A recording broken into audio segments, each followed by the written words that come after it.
Hello, guys and girls, and welcome to episode 131 of the FReality Podcast.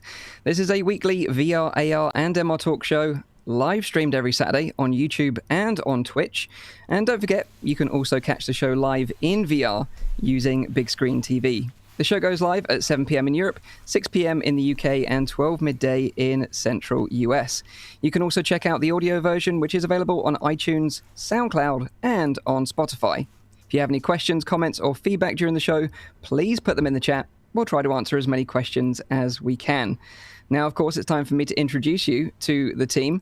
First up, this guy is the one to go for survival tips, having successfully made it out of zombie-infested New Orleans, is, of course, VR streamer Zimtok5. How you doing, dude? You all right? Good week. Yeah, zombies, huh? Not friendly at all. But yeah, you guys should celebrate. I finally made it through that, and I'm so glad. I'm just jealous, to be honest, because I haven't had time to go back. You know, I've played the first couple of levels since originally playing it, way back at Christmas, and it's kind of like sad because I had access to it before anyone else did, pretty much, but yet I didn't get time to finish it. It's so typical though when you do that. You know, it's like when you get the early access at the time that you can't take the time to go through it. But easily the best game in the last the last rolling year, in my opinion, and. I'll talk a minute about the other game that I've been playing recently. But yeah, good, cool. Exhausting week. You know, the kind of week that you go, I've survived. So before we move on, because I'm curious, does the ending pay off in Saints and Sinners?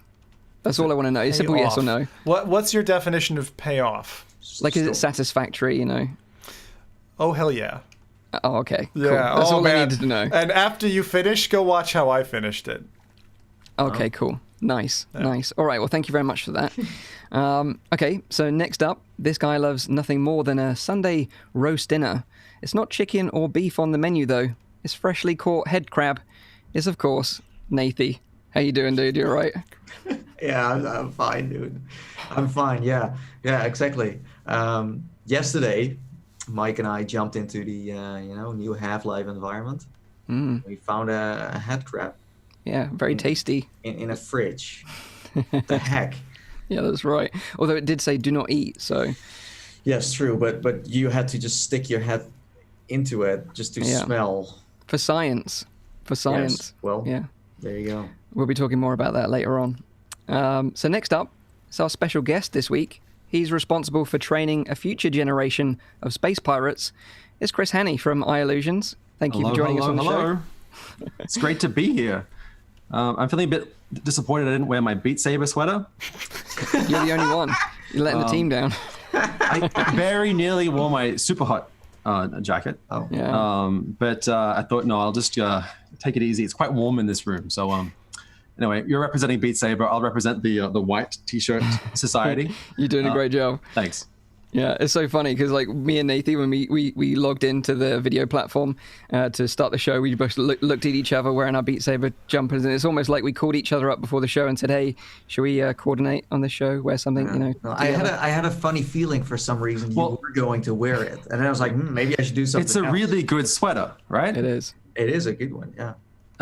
And no one knows that it's Beat Saber. I mean, it's hardly on brand. No one outside the VR industry knows it's Beat Saber. You wear this anywhere else, no one cares. It's like my super hot sweater. I love wearing it so much, but no one knows that little dude, little red man, is a super hot man. I need that. I need that merch. I need that super hot merch. That's why I don't have any of that. Yeah, for sure. It's out there. I'm going to hit them up. So as you probably all guessed, Rowdy's not with us this week, but he'll be back on the show as usual next week. Last but by no means least, myself, the host of the show, Mike from Virtual Reality Oasis. We've got an epic show for you today. Some of the highlights include loads of Half-Life Alyx news, including new gameplay footage from Valve and new Steam VR environments.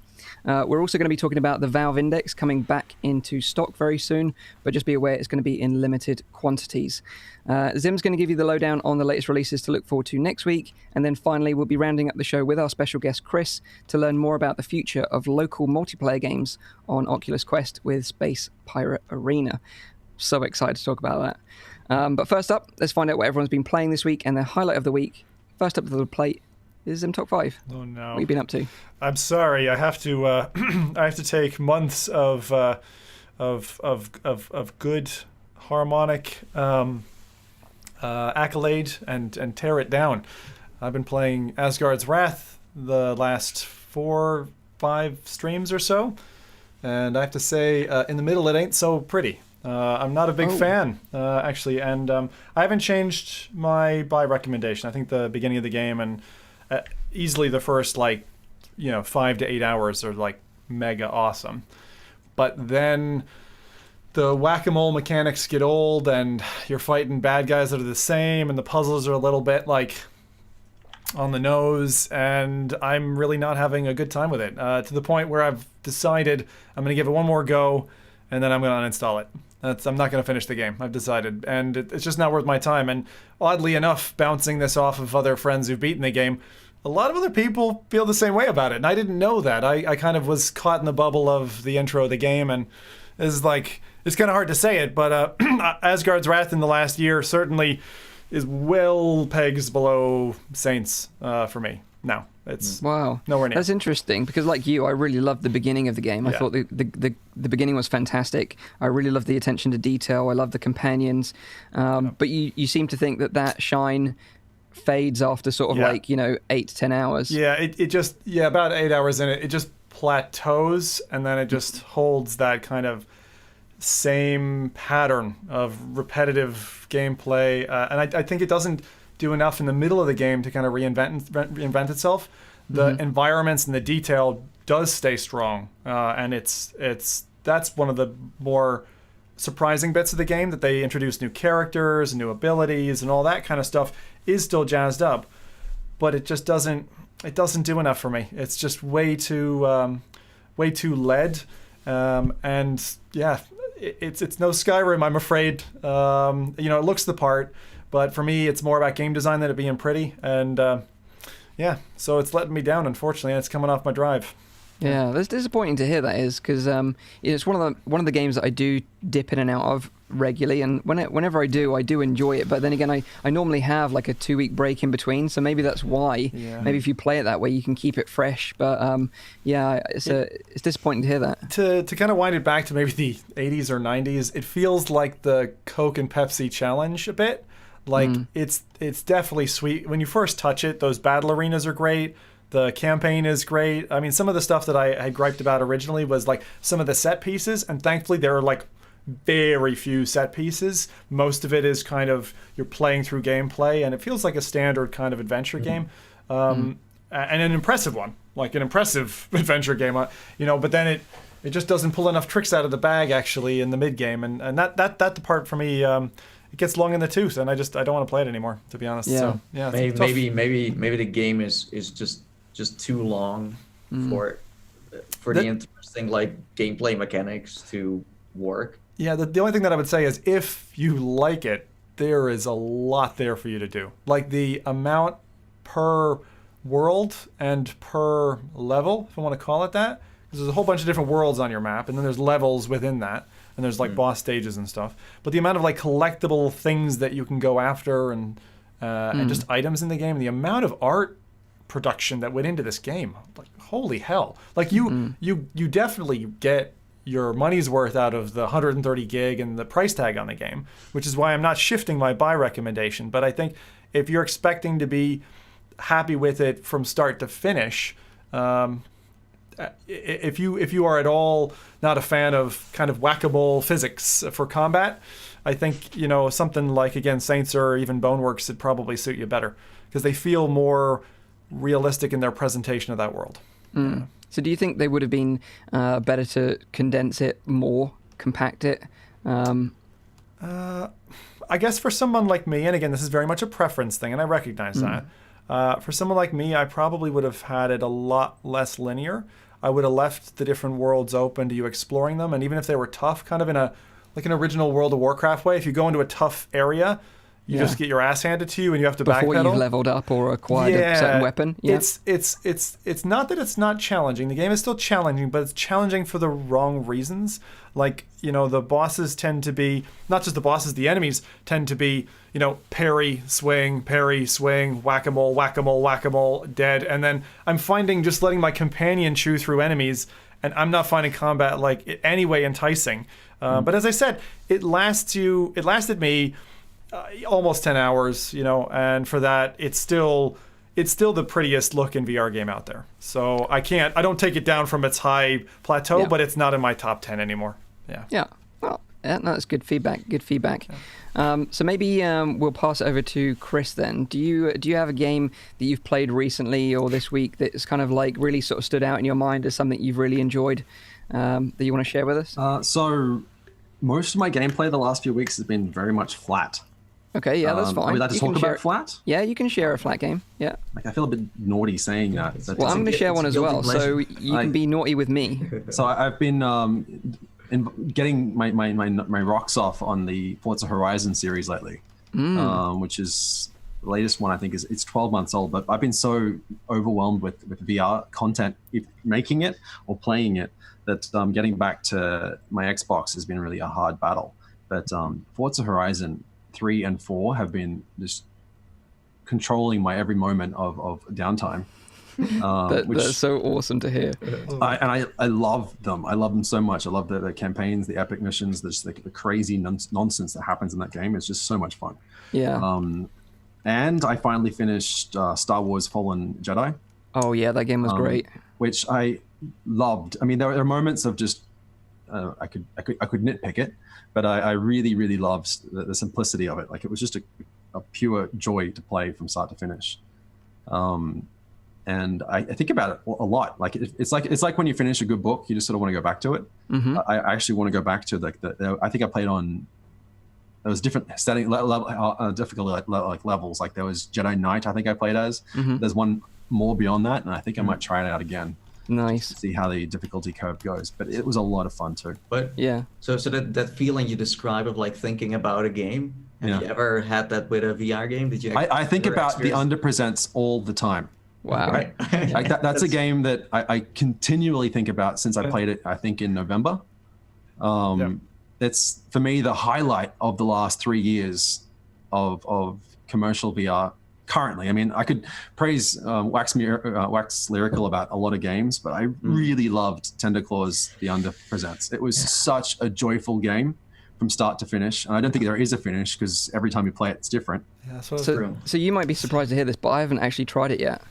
Stop this podcast right now and play it. I know. Stop. So because like it's difficult to describe what kind of game it is or experience it is. Could you try and describe it to people that are maybe watching or listening to try and entice them to check it out, and maybe I'll be joining them? Yeah. Firstly, it's available, so that's already an exciting thing. Secondly, it's a product, a game of small experiences that you dive into, and you don't really understand any of the rules of that experience. Like, you don't know how to play it, you don't know what's going on, and the game entices you to work that out. And as you're doing that, this whole universe of like craziness just sort of slowly starts to unfold, and you realize that what all those weird non-playable characters around you are also people trying to work out how to play the game. Yeah, Awesome. It's a really neat experience, and actually I think some of their movement mechanics and stuff are very well done. That's why I got into it, because I saw a GIF of the movement mechanic. Like, I'm really interested in how to make locomotion easier on the stomach, and there was a GIF of how Tender Claws solved locomotion with a mixture between strafing and teleporting. You literally drag the world towards you. So if you want to go over there, you pull the world, and the whole thing just warps, and you're in the spot where you pulled. And that, as a GIF, just sold me. And as an actual mechanic, like, it's so much fun to just warp the world around and just pull yourself from place to place. But that's not the point of the game, and that's why that's why my brain I think about it all the time. Is that's what drove me into just playing the game. There's this simple, beautiful mechanic that no one's done before, and then the gameplay on top of that is just mind bending. Like, there's this point where you like pull off your face, and you present it to someone else who's playing the game, and they pull off their face and they put their face on top of your face, and then an onion appears. Right? And then you take the onion and you put your onion on someone else's onion, and that turns into like a potato. It's just weird experiences that don't make any sense when you actually talk about it, but when you do it, it's just so much fun. I think you had me sold before you started talking about pulling your face off, but no, I will try. I only recommend if you like, just go out there, pull your face off in game. Yeah. Don't actually do it. I mean, you do what you want, Mike. But Yeah. it's such a fun experience. No, that sounds awesome. And thank you for sharing it, because I think it is one of those ones that, you know, when we've had people on the show like Kent Bai, he was also very passionate about the Underpresents. Yeah. And I did say then that I would go and check it out as soon as it released, and I didn't. I broke my promise. So I would definitely value whatever Kent Bai suggests. Just he is very dedicated to finding good content and exploring. Yeah. And he's really good at exploring it. And he didn't put me onto this one because I haven't had time to listen to his podcast in a while. But it's really good too. You should also listen to Kent Bai's podcast. It's amazing. Yeah, you should. Yeah, he's a really nice guy, and he was on the show previously as well. Oh, great. So yeah, great recommendation there, Chris. Thanks for that. So what about you then, Nathan? What have you been up to this week that you want to share with us? So let's first go to the chat. Sure. We have Bug Bites, who's been playing virtual battlegrounds. I feel like the season of Battle Royale is starting again, also in the VR scene. I'm surprised that the servers are still running for virtual battlegrounds. Well, I think the hype will increase when Population 1 finally releases. You know, that looks like a very promising Battle Royale VR game. Yeah, true. Yeah, I'm sure that it's going to launch this year. If they don't, it's going to be very late, right? But I would think so this year. Yeah, for sure. So we'll see. Time will tell. Maybe around the summer. Who knows? Then we have Raymond, who played Contractors on Quest and Hyperdash Alpha. Eric Hartley dove into Bizarre Barber. I think Zim played that one. Yep. Oh man, that was fun. That's a good game. It's short, but if you guys get the chance to play it, like hour and a half, you can clock the game. Yeah. It's weird. It's sitting in my my recent purchase list. It's sitting there waiting for me at home. I just haven't been home yet to play it. I cannot wait to play that game. I think given you like the Underpresents, I think you will really enjoy the ride that Bizarre Barber gives you. I cannot wait. It is. And actually, I wanted to say, you're the second person to say Forza Horizon is something that you should go and play. It was John Hibbins from the Windlands team recommended that to me as like one of his top things. Was Forza Horizon 3 also similar in the way it introduces the game? Like you're just in and playing it before, like part of the. It's amazing. It's amazing. Yeah. That part was fun. And 4 is set in the UK as well, right? Well, yeah, 3 is set in my homeland of Australia, which was what got me into it. Because I get really homesick, so I just play on Forza Horizon 3 and drive really slowly through the small towns. That's amazing. Because the detail is so good. Like there's this moment where there's this phone booth where like phone booths don't exist anymore, but they do for some reason in this game. And I can just reflect on what 90s were like in Australia, in the rural Australian outback. It's great. And UK, like you're driving through all the seasons of amazing UK landscapes. Yeah, you've got Scotland in there too as well as him. Yeah, I know, and it's very pretty. The only thing that's not quite realistic, and I worry for the children out there learning to drive today, is stone walls blow apart like leaves in that game. Like leaves, piles of leaves. Yeah. It's true. Anyway, don't try that. Don't try that one at home with your dad's car or whatever. Or play the game, don't do it outside. Yeah, that's it. One other thing I want to just mention quickly. Have any of you guys played Hyperdash? It's been mentioned a couple of times in the chat over the last couple of weeks. It's on SideQuest, I think. It's made in Belgium as well. Yeah. It looks very good, actually. I just haven't had a chance to play it myself. It looks very cool. It's like a competitive multiplayer game designed for Quest. Yeah. But you guys haven't tried it yet?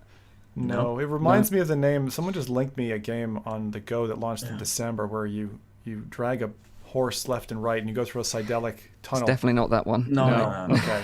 What's the premise of Hyperdash then? What do you do? So competitive multiplayer, sort of King of the Hill sort of gameplay, it looks like. But yeah, I think it's going to be worth checking out because it looks very promising indeed. But cool. Any other cool suggestions, Nathy? Or Yes. Vato UK has also been playing Asgard's Wrath. He has also been a very good help to Zim when he's stuck in game. Yes, I have to. Okay, Watto's been absolutely priceless. And one very important thing, and Mike, you will feel this soon, I'm sure. Button mapping. How do I do X, Y, or Z? Like, oh my God, the amount of... There's so many combinations with those touch controls. Every combination is used, and sometimes you don't remember how to get your buddy back or any of that stuff. So thank you, Watto. Yeah, and then we have two more. We have gaming science teacher who is doing the 30-day VR fitness challenge for March. So lots of Beat Saber, especially the 360 levels are, burning those calories. And last but not least, Dave the Psycho is back. He's back on the podcast. And this time, he played Synth Riders. Apparently as a multiplayer. Yeah, dropped last week. It's very good. Update. Okay, It's and how does very that good. work? Yeah. So you... Side by side? No, you don't see the other player. You play together, but there's a leaderboard above you, and you can see like the top 3 players. And so you're playing, and you guys might have missed it, but last week I was bested by a Cosmos while playing Synth Riders multiplayer. First time I've ever come across a Cosmos in my life. But the multiplayer is fantastic. The only thing that I've found, and it might be a week 1 patch issue, is that the quest build seems to be isolated and cannot communicate via VoIP with other players, but all the other platforms can. So okay. I think like Nathan made a good point there, because when I think of like multiplayer that I want in Beat Saber or all these like games, I want to see the other player and be able to play side by side with them, or even like co-op. Like in Guitar Hero co-op, where you can, the music switches between the different lanes of players. I'd imagine that will happen eventually, but since when is a leaderboard a multiplayer thing? No. So when you're back in the lobby, you can talk to each other, and when you're playing, you have the option. Some pretty cool options to have like push to talk. So you're just doing your, it's like, for those who don't know, Synth Riders, you got a little colorful ball and you hit other balls with rhythm. And you can like pull the grip button and push to talk while you're playing. So if you want to chat with buddies, actually chatting with like 5 people in a go can be a real laugh, especially if they're kicking your butt, and you can just have a laugh about it, about how bad you're doing or how well you're doing or whatever. And it's you mean good. In the quest though, right? You mean in the quest, not the go. Did I say go? Yeah.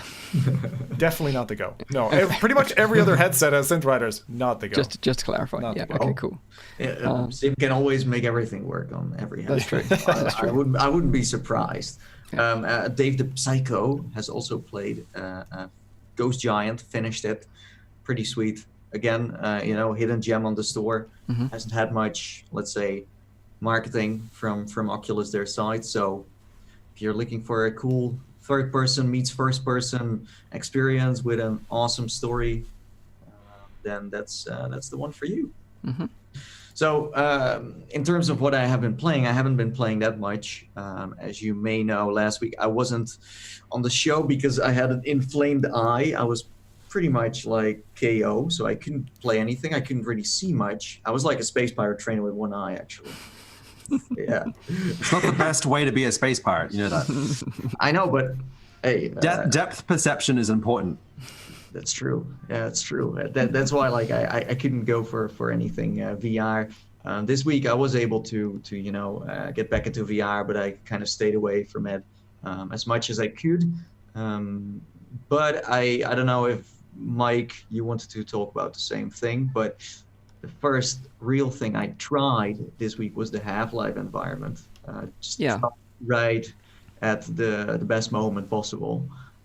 And I went in there together with Mike because it's an environment you can explore with others. I've even seen people exploring with like 20 or 30 people at the same time.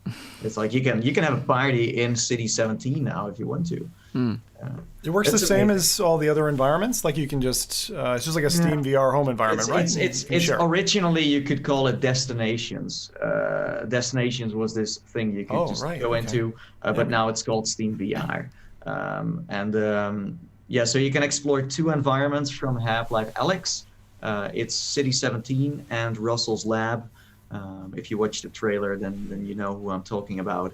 And you can just look around. You can get a sneak peek of what the vibe is going to be when you're going to play the actual title. And funny enough, there is a disclaimer on there that says that the fidelity and also the interactivity, stuff like that, is not even close to the actual experience, but it already looks like super legit.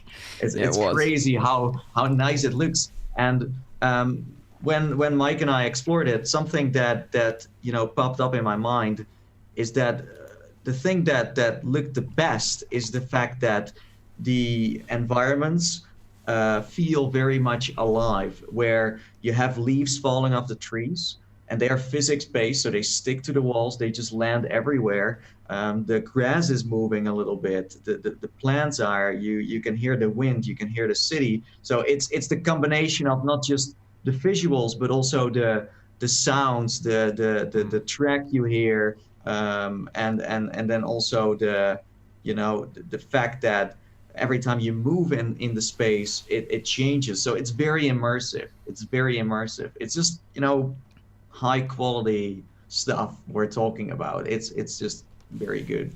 Yeah, and like out of the two environments, I preferred Russell's lab. I thought there's a lot more interesting stuff going on in there. Won't spoil anything, but you can find some, little unique bits and pieces in there, which is worth kind of exploring the environment for.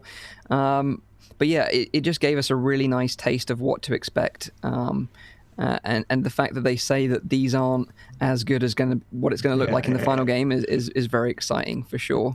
And we're going to touch on the Half-Life environments again very shortly.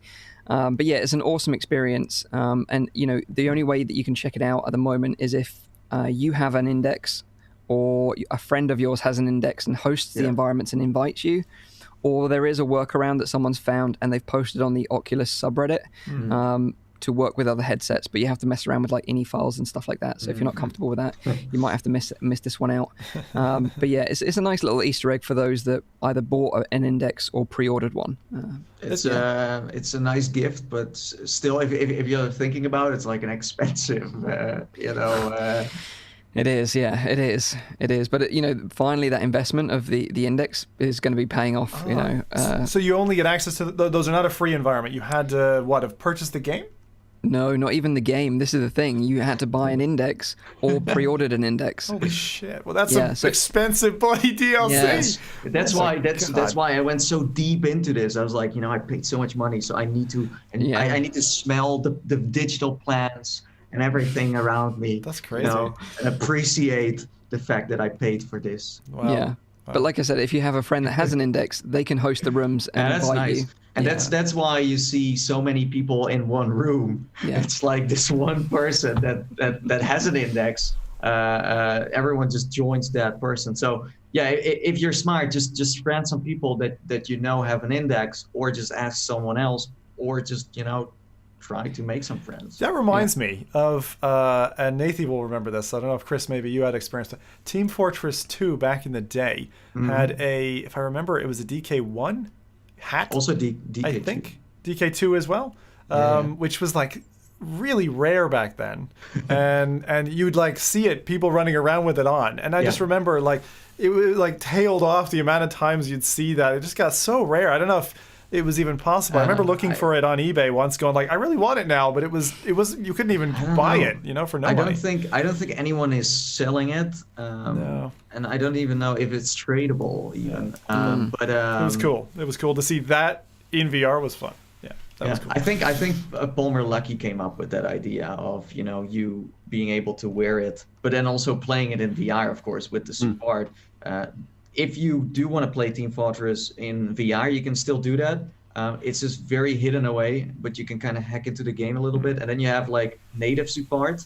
It has, as far as I know, positional tracking, but you still have to play with a mouse or a keyboard or a controller. But I really enjoyed it, playing as the scout, stealing a briefcase and then looking behind me like no one was chasing me. It was great. So really intense experience though. Totally. Totally crazy intense. So some of them not so bad though. Like if you were the heavy or the demo man or something, it was totally fine. But Scout was the nasty one anyway.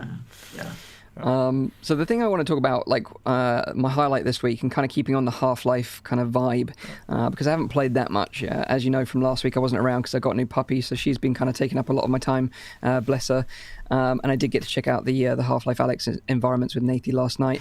But the game I want to highlight is Black Mesa. Now, this has kind of been in the making for years and years now, and finally released out of early access on Steam yesterday. And for those that don't know what... Oh, right. I didn't know that. Jeez, okay. Yeah. So that's been in the... That's years. It's been years. That's like 7 years or something. Oh, yes. Oh, yes. I played that, I think, for the first time, and the only time, 5 years ago. Yeah. And so I had actually completely forgotten about its existence until yesterday when all this... my Twitter stream became entirely Black Mesa, and I got really excited again. So I'm dedicating some time next week to go through that again, because 5 years ago it was an amazing experience. Yeah, and it's great. You know, I got to try it out, and if you're not familiar with what Black Mesa is, it's basically like a full fan recreation of the original Half-Life game. Sadly, it's not in VR, so bear that in mind. But if you want to brush up on your like Half-Life lore, then this is probably the perfect way to do it before Half-Life Alyx releases. This is going to cost you, I think it's $19.99 in US dollars, $14.99 in British pounds. Whereas obviously the original Half-Life game is free at the moment up until Half-Life Alyx releases. But this is like a much more polished version of the game. Every single bit of it has been recreated lovingly by this dedicated team called the Crowbar Collective, and they've worked together to basically bring it up to speed, with updated graphics, updated features, new sections of the game as well, and completely revamped sections like the Zen section, for example. It's completely been redesigned and looks phenomenal now. That's good, because Zen was a ball ache. That was not a fun. That's like the Max Payne blood trail levels. That's yeah. That was on the same. Yeah, I remember those. Those like with the crying baby falling off blood trails, starting over again, and going like, why did I decide to do games in my life? Just I should not be in this at all. I had completely forgotten about those. They were game design moments, reminding me. I have flashbacks right now. Thank you. Yeah. But yeah, I played through the first section of the game. The graphics look great. You can crank it up to ultra if you've got a decent PC. Looks really nice. Animations look great. So it's probably, if you've never played Half-Life before, you kind of missed it out first time round. I would say go play back Black Mesa, because this is probably the way to play it now, the definitive way to play it. So here's a question from chat. John Egbert says, recently played all of Half-Life 2. Do you recommend Black Mesa over the original? I would say so, just because of the additional content and the polish and the updated graphics, because going back to the original now is quite hard. We have fond memories of how good it looks, but when you go back and play it, it's actually pretty rough. Yeah. Although, if you want to play it in VR, you can, of course, check out the side quest mod, which is called Lambda 1 VR, and play it on the Oculus Quest. I think it's a good recommendation. Also for new generations who came after the whole Half-Life thing. Yeah. It's good to kind of have something more, up to date. Although I'm sure that, the older gens bought an index now. They're like, maybe I should just play all of the, old school ones again. So it's good that there is something for everyone. Yeah, absolutely. So, like I said, just came out of early access yesterday. It had overwhelmingly positive reviews on Steam. So, I'd urge you to go check it out if you've missed Half-Life first time round. That's my highlight. The only other thing that I've seen a few times now in chat, most lately from Anna UK, had said, let's see if I get her actual, where is the goddamn puppy? Oh, you're gonna have to show this puppy at some point. It's not just hashtag fake puppy, is it?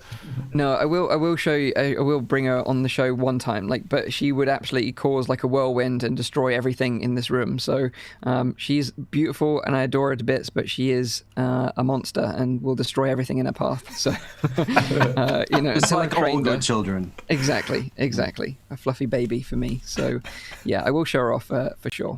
Good stuff, Mike. Good.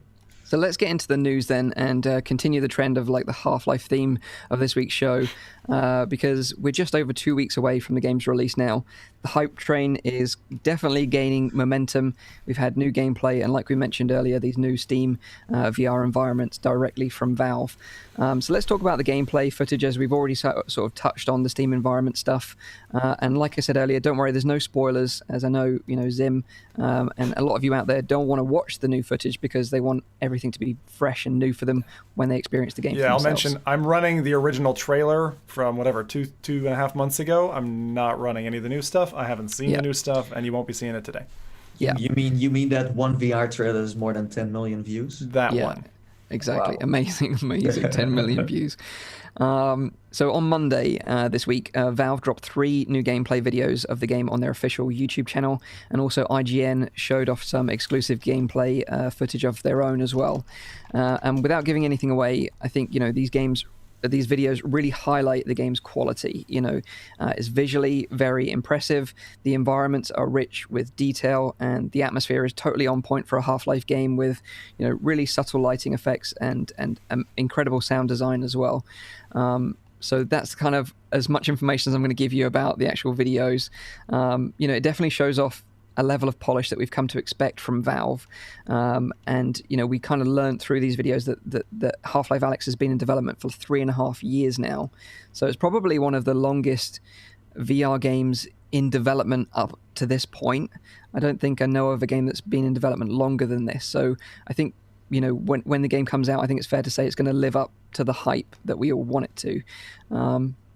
But some of the things we learned from the videos, without giving anything away, and one thing I want to address is a big cause for concern, and I see it everywhere on all the comments, on all the social medias where people are sharing gameplay of this, and it's people saying or complaining that the game is teleport only, and that is actually not the case.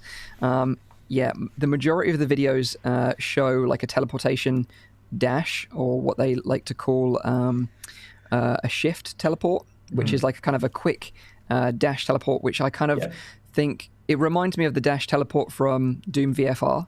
Yeah. It's kind of like a blink, and the world rushes forwards. I really like that.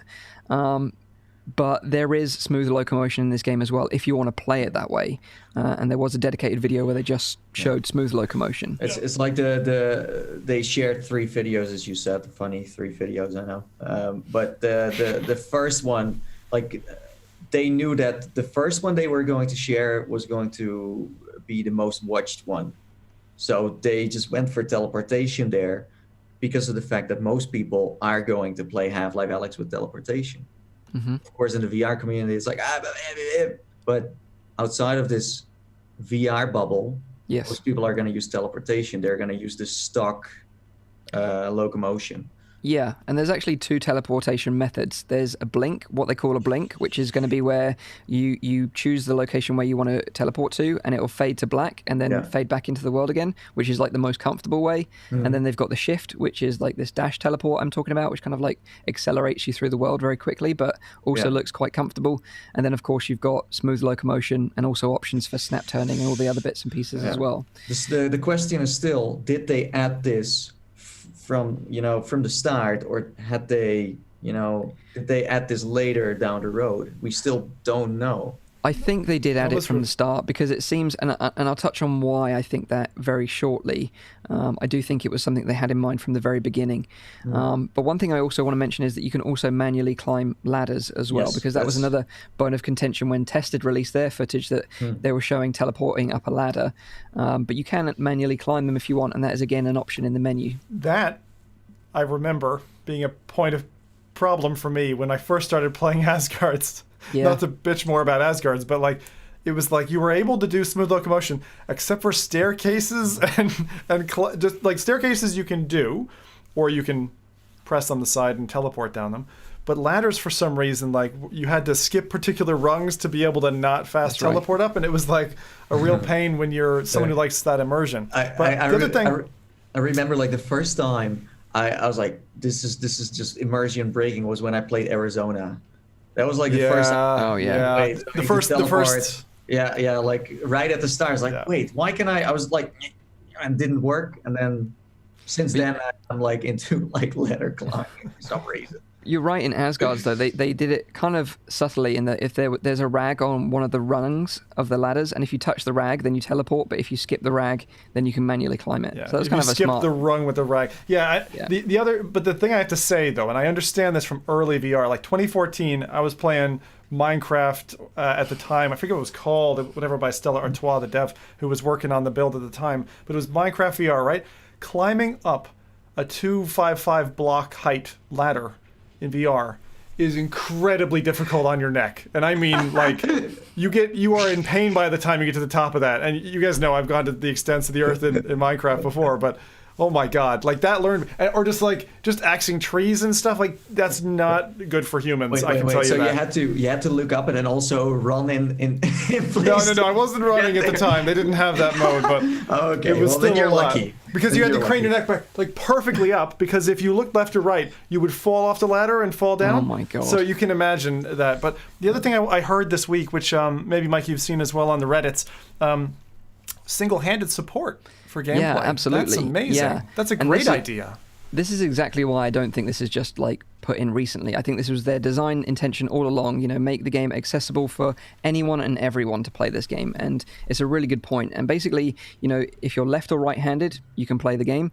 And also, if you only have the ability of one hand, you can play the full game with a single controller. And I think that's really amazing foresight from Valve to incorporate that and make this game accessible for as many people as possible. And really nice. and just a single controller, and then also every controller. Yeah, multiple headsets as well. Yeah, exactly. I gotta say, I know the accessibility side is awesome, and that's the underscore. But to be able to play Half-Life Alyx all the way through with the beer in your hand, man, that's awesome, man. The future is here, and the future is good. I'm sure it's going to be an interesting experiment. Like, it's been a while ago I played a game with one hand. I think, like, Cloudlands Minigo was the last one I really, tried. So. Oh yeah. Pistol Whip is probably the latest single-handed game, but there are very few single-handed games, except for the entire library of Oculus Go and Samsung Gear VR titles. Yes. That's true. That's true. But one thing out of all of the gameplay that kind of struck me is there's one thing I'm concerned about, and that is, although smooth locomotion is in the game, it does look quite slow compared to the shift teleport. And I just wonder, the way the game's designed, I wonder if you're actually at a disadvantage playing smooth locomotion compared to the shift teleport, because it's so much faster. Surely that's a slider though, Mike, because most games with smooth teleport have a speed of slide, and with all basically. the other accessibility options they've added, you're probably right there that they probably do include the speed as well. Yeah. But certainly comparing the footage, you could easily shift teleport out of the way of enemy fire, but the slow locomotion, smooth locomotion, looked like you'd be in the enemy fire for a lot longer, therefore taking more damage and therefore making the game a bit harder.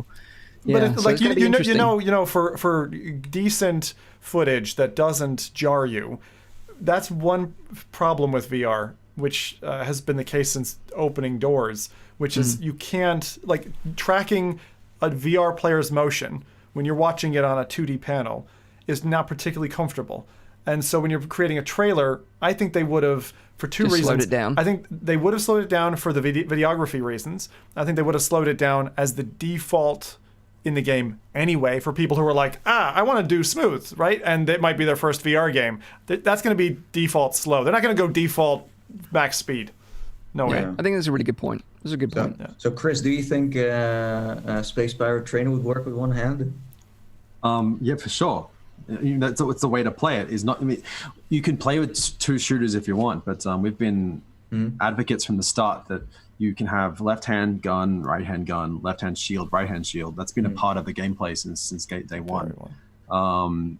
Heavily influenced by the work of Alchemy Labs, the job simulator team, who really have been pushing single-handed gameplay for a long time. And so, I think it's amazing that Half-Life can do it. The amount of features that are in this set. I mean, I also am avoiding as much video as I can, so I haven't watched this week's stuff. But I cannot wait to dive in. It's like 2.5 weeks away. Oh, it's crazy. Oh, yeah. So I can't wait to dive into that barrel of feature set that I can now do with one controller. And I cannot wait to do it with my index. Yeah. You know what? The excitement, the bubble that's there. The only thing that I feel is like I've got a parka of like warm mink fur coat, right? This giant, like I'm a giant, like I just look like a pimp, right? And I just want to give a big bear hug to everybody who yet has not been birthed into VR and understood it's a thing. Like for everybody who's been like, gimmick. I hope that this wave kind of goes out there and it does impress us as much as it looks impressive. And if it does, I hope it means a whole bunch of people get to experience VR for the first time. Because that's to experience VR for the first time in 2020 with current technology. They're lucky. You know, they're fucking like it's almost perfect now. It's crazy. You were talking before about Half-Life 1 in VR, and that was I still can't really stomach that. No. And so that was, I guess 2013 that was first kicked around. Yep. Yeah. And we're now 8 years later where I am so excited. I still can't play Half-Life 1 in VR. Like you're talking about smooth motion and snap turning. These are things that I can't do. Yeah. And I remember playing a Half-Life 2 with the Razer Hydras. Right. On the DK1, and it was savage. It KO'd me for like 4 hours. Mm-hmm. Yeah, it's harsh. So I still get KO'd by modern day release games that use smooth motion. Like there's some times where I just can't do it. Yeah. I suffer vertigo sometimes even playing Beat Saber. Wow. Yeah. It's one of the reasons why Space Pirate Trainer is a stationary. There's no locomotion. You use your legs. Yeah. Is that the core team really can't stomach much motion. That's so interesting to hear that. Yeah. But like you say, you know, the fact that we have been talking about a Half-Life game in VR, you know, sometimes I have to pinch myself that this is even real. Yeah. You know, that this is even happening. It feels so surreal because it's something that we've wanted for such a long time. I've been waiting just for the Lab 2 for so long. Yeah. Like anything out of that team, like just even like last year, I think there was a Halloween skin mod thing you could download, some sort of That's right. weird. I think, was it last year or a year before? It was like a candy store. Store. Yeah. And that was just one of those moments of just absolute joy that was just like 5 seconds of experience. But my goodness, that team that is so capable, and I cannot wait to dive into a full game because they've also been waiting for so long to release this. Yeah. Oh yeah, 3.5 years it seems now in the making, if not longer. So yeah, that is the news on Half-Life Alyx. So a lot of locomotion options, lots of different comfort options. It's going to be accessible to whether you're a brand new newcomer to VR or you're the most hardcore VR veteran. I think they're going to have options for everyone. So I think that's great on Valve's behalf. So whilst we're still on the subject of Valve, let's quickly talk about the other news this week, and that is that the Index will be coming back in stock on Monday. So you have a couple of days to train your F5 finger to mash the refresh button, as it's unlikely that this stock is going to last very long. It's been confirmed by Valve on the Valve Index subreddit that complete bundles and individual items, such as just controllers or just the headset, will be available to order on Monday. The stock will be going live at 5 p.m. UTC. So if you want an Index, just make sure you're ready, as this is going to be your moment. As after this, I think it's going to be a long, long time again before they're back in stock. It's similar to Black Friday in the United States, but the pro part is that you don't die, so it's pretty safe to hit F5. You might lose a finger, but hey, that's okay. But this is exactly what we had to do when the Index first launched. Oh my God! I know you were there, Nathan. Yeah, I was there. Hitting the refresh button. I ordered. I just ended up canceling 3 days later. I was like, I can't buy 3 headsets. It's like I'm $2,500 on headsets. I'm not doing this. Yeah. I'm really happy I canceled. But for everyone who has an Index and has an Index ready for this release, this is your time. Yeah, absolutely. What about you, Chris? Were you sort of there on the verge, or did you get one early as a developer from Valve? Do you have a relationship with them, or can you talk about that? We happened to have one early. So when it launched, I got excited still. Yeah. I did buy one. So, I see a separation between Chris Haney Eye Illusions and Chris Haney at home. Right. So I have my Index at home, which is my Index. Yeah. But yeah, definitely we were playing around with them earlier. We had to get knuckle support. Oh, sorry. What are they called? Index controller support. Yeah. So we had that for a while. But getting Space Pirate Trainer, optimized for Index wasn't a thing. It was just getting the controller support. Right. But I was definitely there the day that the Quest was available, because I desperately needed a second Quest. Yeah. And oh my goodness, that was So was that the same week? They were so close. Very like close. Rift S, Quest, and Index was so close days, together. My credit card statement was not nice. Yeah, I remember that. But like the things I want to say for people who don't yet have or have experience with like Nathan you described it, Black Market Friday of the internet. A couple of things that can help you. Browsers like Chrome and Firefox have the ability to store an address detail, card information, that type of thing. If you're like a PayPal user, get your account information, enable like one-click processing. All that kind of stuff can help you win in that battle. Yeah. The other thing is there's an auto refresh plugin for most browsers, which you can set 2 tabs. If you have 2 monitors, great. One's auto refreshing every 5 seconds, so you can see when it's ready, and the other one you plug your details into, because you don't want to plug your details in, which has happened to me on the CV1 order, and then have it refresh, and you're like, oh no, I'm at the back of the queue now. So those are some quick tips from Zim in terms of winning at the website entry game. Nice. But also, I would say is don't be surprised if it crashes, the website crashes, because I know we had real problems getting, when the original stock came in, that it crashed and broke. Well, any time a Steam sale starts, and I mean anytime, like every summer sale, every winter sale, everything, there's always a crash of the website. And so when they have new hardware launches, it's the same. Yeah. So I can also say that next to, let's say, pre-ordering one through the website, or like ordering one the moment it goes up, you could also go to like your local marketplace websites and buy one there. I know like Half-Life the game will not be attached to your order, but it's also a safe option to go for, because, for example, I live in a small country, and there are you live in a bigger country than I do. I don't think so, but yeah, you sure? In terms of population or just size, geographical all size? The things. All of them. Your Netherlands isn't that small. You're fine.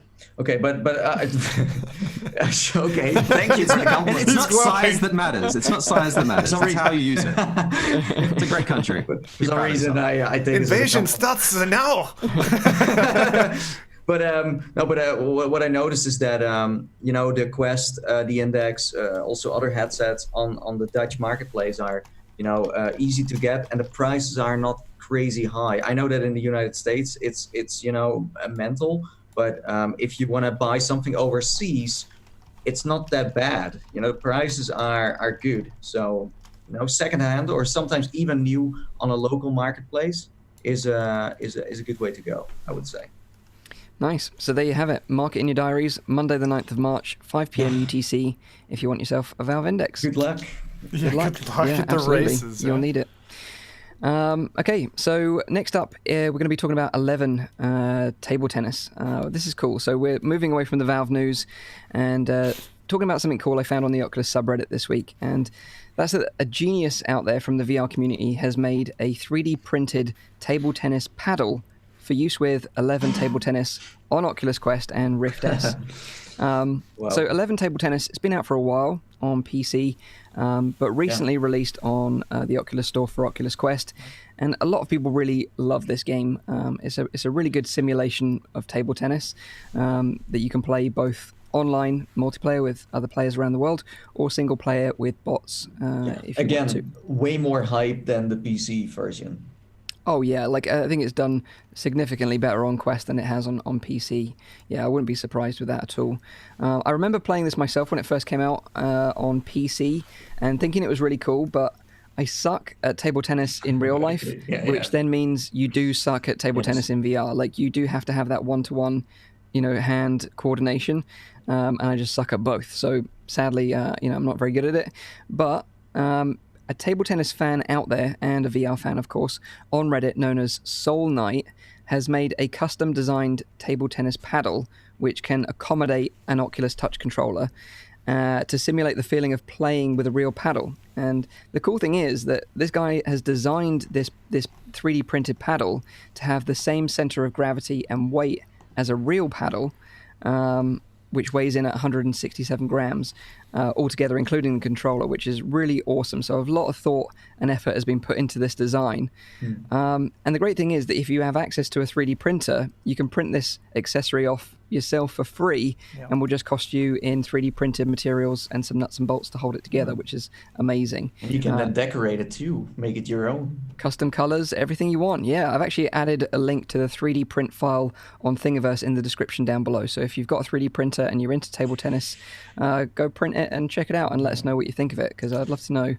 Especially if you're a big fan of table tennis games. 11 is actually quite good on Quest. I played it last weekend. We covered it in the releases last week, and then I played it on the Sunday just after the podcast. And they've only got 2 environments, so it's quite restricted that way. But I would concur with the barrage of comments that you see now about 11 being the better simulator. The ball physics are very precise, and again, we were talking about this last week, that it's an excellent application for distance like hangouts, because you can talk while you're paddling with a friend or whatever. And there were a few tips that, again, I used to play ping pong when I was a kid. We had a ping pong table. Rowdy was the same. So we were talking about this last week, but some of the tips, if you aren't good and you want to get better at something like 11, is there's a mode that's been built into 11 where you can reduce the error rate of the computer opponent if you're playing against a computer, not an online player. So if you start on an easy and you reduce their error amount, and you can return the ball 10 times, then crank it up to the next level, return the ball 10 times. If you can get up to, I think it was easy, medium, I think it's hard or normal, you're good for online play then. And that will help you to feel a lot more confident with the game. The only thing that I would say is, if you're really limited in your play space, not the best choice of game, because you really do, again, it's kind of like Space Pirate Trainer in that you need that kind of 3x3 cube to be able to step left and right dramatically. Anyone who thinks ping pong is about standing in place and just, swatting the ball left and right, no, you've got to move laterally quite a bit. So if you want to win. If you want to win, yeah. And if anyone's watched like a professional ping pong table, then you need more like a warehouse space. You need a warehouse, yeah, I just wanted to say. So in the chat, someone is asking if it's also a cross-platform. I don't believe so. I'm not sure. I don't believe so from what I saw, but because the Quest, when I played it, it was just out, and it was for the most part empty. And 11 on the PC gets quite a bit. I can check that on the side here while we're waiting. Yeah. And the other sort of table tennis game out there is Racket Fury. I think that's the only one you sort of can compare it to, really. Yeah. But yeah, 11, it has now actually have the developers have seen this 3D printed adapter and added support for it in the game. So there is a click button in the menu system for VR adapter, and you click that and it's already calibrated to that design. So it's going to be one-to-one, perfectly set up. So really nice collaboration between the community and the developers here to integrate this really neat little accessory. And I think it's a really cool. I love it when I see the creativity from the community to come up with an idea like this and it actually gets integrated into the game. I think that's totally amazing. The other game that on desktop, VR Ping Pong Pro, is the third one in the triangle of ping pong games. I've not tried that one. I think it's on PSVR and PC, not on Quest though. So, but Racket Fury is a little bit more arcadey. But if you like accessorizing your player character and playing against robots, and again more interesting scenes, easier for somebody who isn't good at ping pong, Racket Fury is another really solid game. Racket Fury also has a pretty good multiplayer aspect too. It does. So I had a lot of fun just chatting to random people, being very bad at ping pong. I'm terrible, but I love playing that game. That's awesome. The only advice I can give you is that just remember the table isn't actually there, and don't try and lean on it. I've seen that so many times with like ping pong and like snooker and pool games. Yeah, people try and lean on the table. Don't do that. We were going to talk about Lies Beneath, but Rowdy and Zim talked about it on last week's show, so I'm going to skip past that bit of news, and that is the end of the news this week. So let's pass it over to Zim for the releases. I'm not sure if we've got that much lined up, actually. I didn't actually check myself. I always dig into and find something, Mike. Always find something. Always interesting, whether good or bad. We've got some. He's always got something to surprise you with. Yeah, I've found some here. The thing is, my objective every week is to find stuff that I would play myself or pay money for or whatever. And if I can manage that and find at least 3 games. Is that seriously the criteria? Everything you showed so far is what you would play? Can I just say 2 words? Shark Inferno. Yeah. That's what I wanted to say too. Or Temple of Pizza. Not every. There is comedic effect here as well in play. Okay. Oh, okay. All right. We got to get some comedy in. So this first one is looking pretty neat. It's not often we get, in my opinion, surprise launches on PSVR. So this one by Recluse Industries Limited, which is, I understand, a single indie game dev, launched on the 3rd of March for £12, about $15. Separation is a first-person adventure at its most ambient and atmospheric. A meditation on solitude, loss, and the spiritual path, Separation is a unique journey to a place of epic desolation. The background of this game is very interesting. Since losing his father in 2010 and battling depression, the developer wanted to create a space where he could explore the feelings of emptiness and loss. It's a symbolic journey that the player is free to interpret however they would like. Playtime on this game is around 3 hours. Some players have reported taking 5 to 7 hours, like Parole for PSVR or Polish Paul VR. I think those guys have said that it took them about 5 to 7 hours. But it's kind of this expansive journey. Again, we like to call these things kind of walking simulators, a bit of poetry in motion, with a sublime electronic soundtrack by Vector Lovers, who I haven't heard of before, but Separation on PSVR. There you go. There's a new one. Did you guys hear about that one? Yeah. No, that's interesting. I haven't heard of that one before. Yeah. Kind of reminds me of Paper Beasts, which is also coming out soon, with that kind of like, walking simulator. Or is that something you're going to talk about right now? No. Okay. No, I don't have a release date for that. So if you know it's coming out anytime soon, then maybe you've got something that I don't know. No, I think it's relatively soon. It's been in the works for a while. Yeah. Yeah, so we'll see, along with others. I can't wait to talk about Half-Life Alyx when it's the week of, week before. That'll be fun. Yeah. Okay, this next one has easily the most difficult to pronounce name that I have ever had to run on this show. And that is, we did that one that was like ayahuasca, which was that trip from vines and stuff in Brazil where you drank a fluid and you went on a drug trip, basically, drug-induced dream. This one is, and I have to refer to my notes here, Miltersander in Iceland, right? So there's a Unreal Engine based game, and again, it's kind of a similar theme to Separation. Miltersander is it's a free flat experience, £4 for the VR mode, by Caves RD and launched on 6th of March. This one reminds me of Dear Esther or The Long Dark, an incredibly pretty game showing you and inspired by Iceland's unique landscape and colors. The developer sought to make out a realistically inspired exploration experience set on Iceland's southern coast. The game is a short immersive walkthrough, an expansion section of land with moss and glaciers, foggy grasslands and waterfalls, very scenic vistas. It's got a mechanic for taking photos while you play through the game, a bit like, I don't know, Pokemon Photo or whatever those games were. Pokemon Snap, thanks. And your attentiveness and eagerness to explore will be rewarded with access to hidden areas that will be easily missed by a rushed player. As someone who was a big fan of Dear Esther, again, I would call that kind of poetry in motion. This is another game that, oddly, in the same week is coming out. This is for PC VR headsets. I saw support as well for the mixed reality bundle, Index and Rift S. And I think it beckons us to go and get immersed with the latest visual technology supplied by Unreal Engine 4. These are spectacular images. Yeah, it is honestly one of the best looking Unreal games that I've seen. Saints and Sinners probably being the latest again version. I've been talking Saints all day, but I didn't know that was an Unreal game until the very end of it. And the fog, for instance, in this game and the kind of dynamic, volumetric nature of it is spectacular. So when I caught this one, I was like, this is immediately something I want to be playing. And the comments and ratings for it on Steam are very high. So although it's only launched just recently, it was at something like, what was it, like 4.5 stars on the platform that I saw it on. And a lot of people were speaking very well about it. But again, this is not a high octane action game, right? This is something that you're going to play around with in VR. And the nice thing is, if you want to give it a go, as I said, it's free on flat. If you want the VR version, then you have to pay £4, $5. Oh, Yeah. Interesting, yeah. That's a great model. That's great. Yeah. A lot of people are saying the visuals remind them of Death Stranding, which I think is really fair. It has that vibe about it. And also, they asked, could you please post the name in the chat so they can look up because they wasn't quite sure.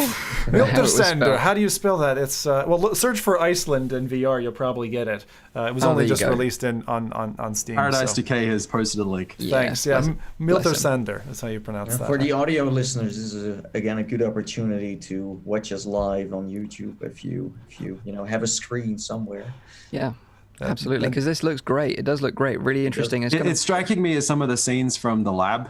It's the second time I mentioned it today, but there's one capture that they did in I think it was in Iceland. Yep. And it's reminding me of that, but completely immersive. And I desperately want to go back to those vistas from the lab. And this looks like it could be the experience that I've been waiting for. So. Yeah, good suggestion. Nice suggestion, Tim. There you go. Again, that was my gem of the week. And now we go to an old favorite, which I know the lads have played. Covert is landing, finally, on other platforms. And so we've got, from White Elk, a game that allows you to get with a buddy on a tablet or a phone and go do some bond work. You can play as a hacker or a thief, and you can help your team cooperatively to take down some pretty Bond-like missions. So, team up and pull off the heist of a century. Recruited by a mysterious client, you and a partner take on a series of high-profile heists. Utilize gadgets to infiltrate heavily guarded facilities as the crafty thief in VR. Sneak past guards, hack through laser grids, crack safes, and much more. So, I know you lads had some fun. I think you guys got together in person for some Covert. I've done it with my wife. And it's, I think the only thing that I would say, as they caveat on their website, check to make sure that you have a compatible tablet or phone before you go buy the VR game. But actually, you're only putting money into the VR game. So much like Akron or something like that, the model is free for the mobile player. You pay for the VR app. And then you have some fun times. But I think for a game that's like this, I was surprised to find that it had as many hours as it does. They cite, 5 or 6 hours gameplay? And certainly I can say I haven't beaten it yet. And I had 2 or 3 game sessions with my wife in it. How'd you guys get on? We had like a lot of fun playing this game. We laughed so much playing this, and like you said, I flew over to the Netherlands, stayed with Nathy for a week, and we played this as one of the sort of games that we covered during that time. We played it so much, in fact, that the Goes that we were using completely ran out of batteries mid-recording whilst we were playing, which was an absolute nightmare. So we had to postpone the second half of the recording for like a few hours whilst the Go was recharging. But yeah, we had a lot of fun with it, and Voodoo DE came and hang out with us as well. He watched us play live, so that was kind of fun for him.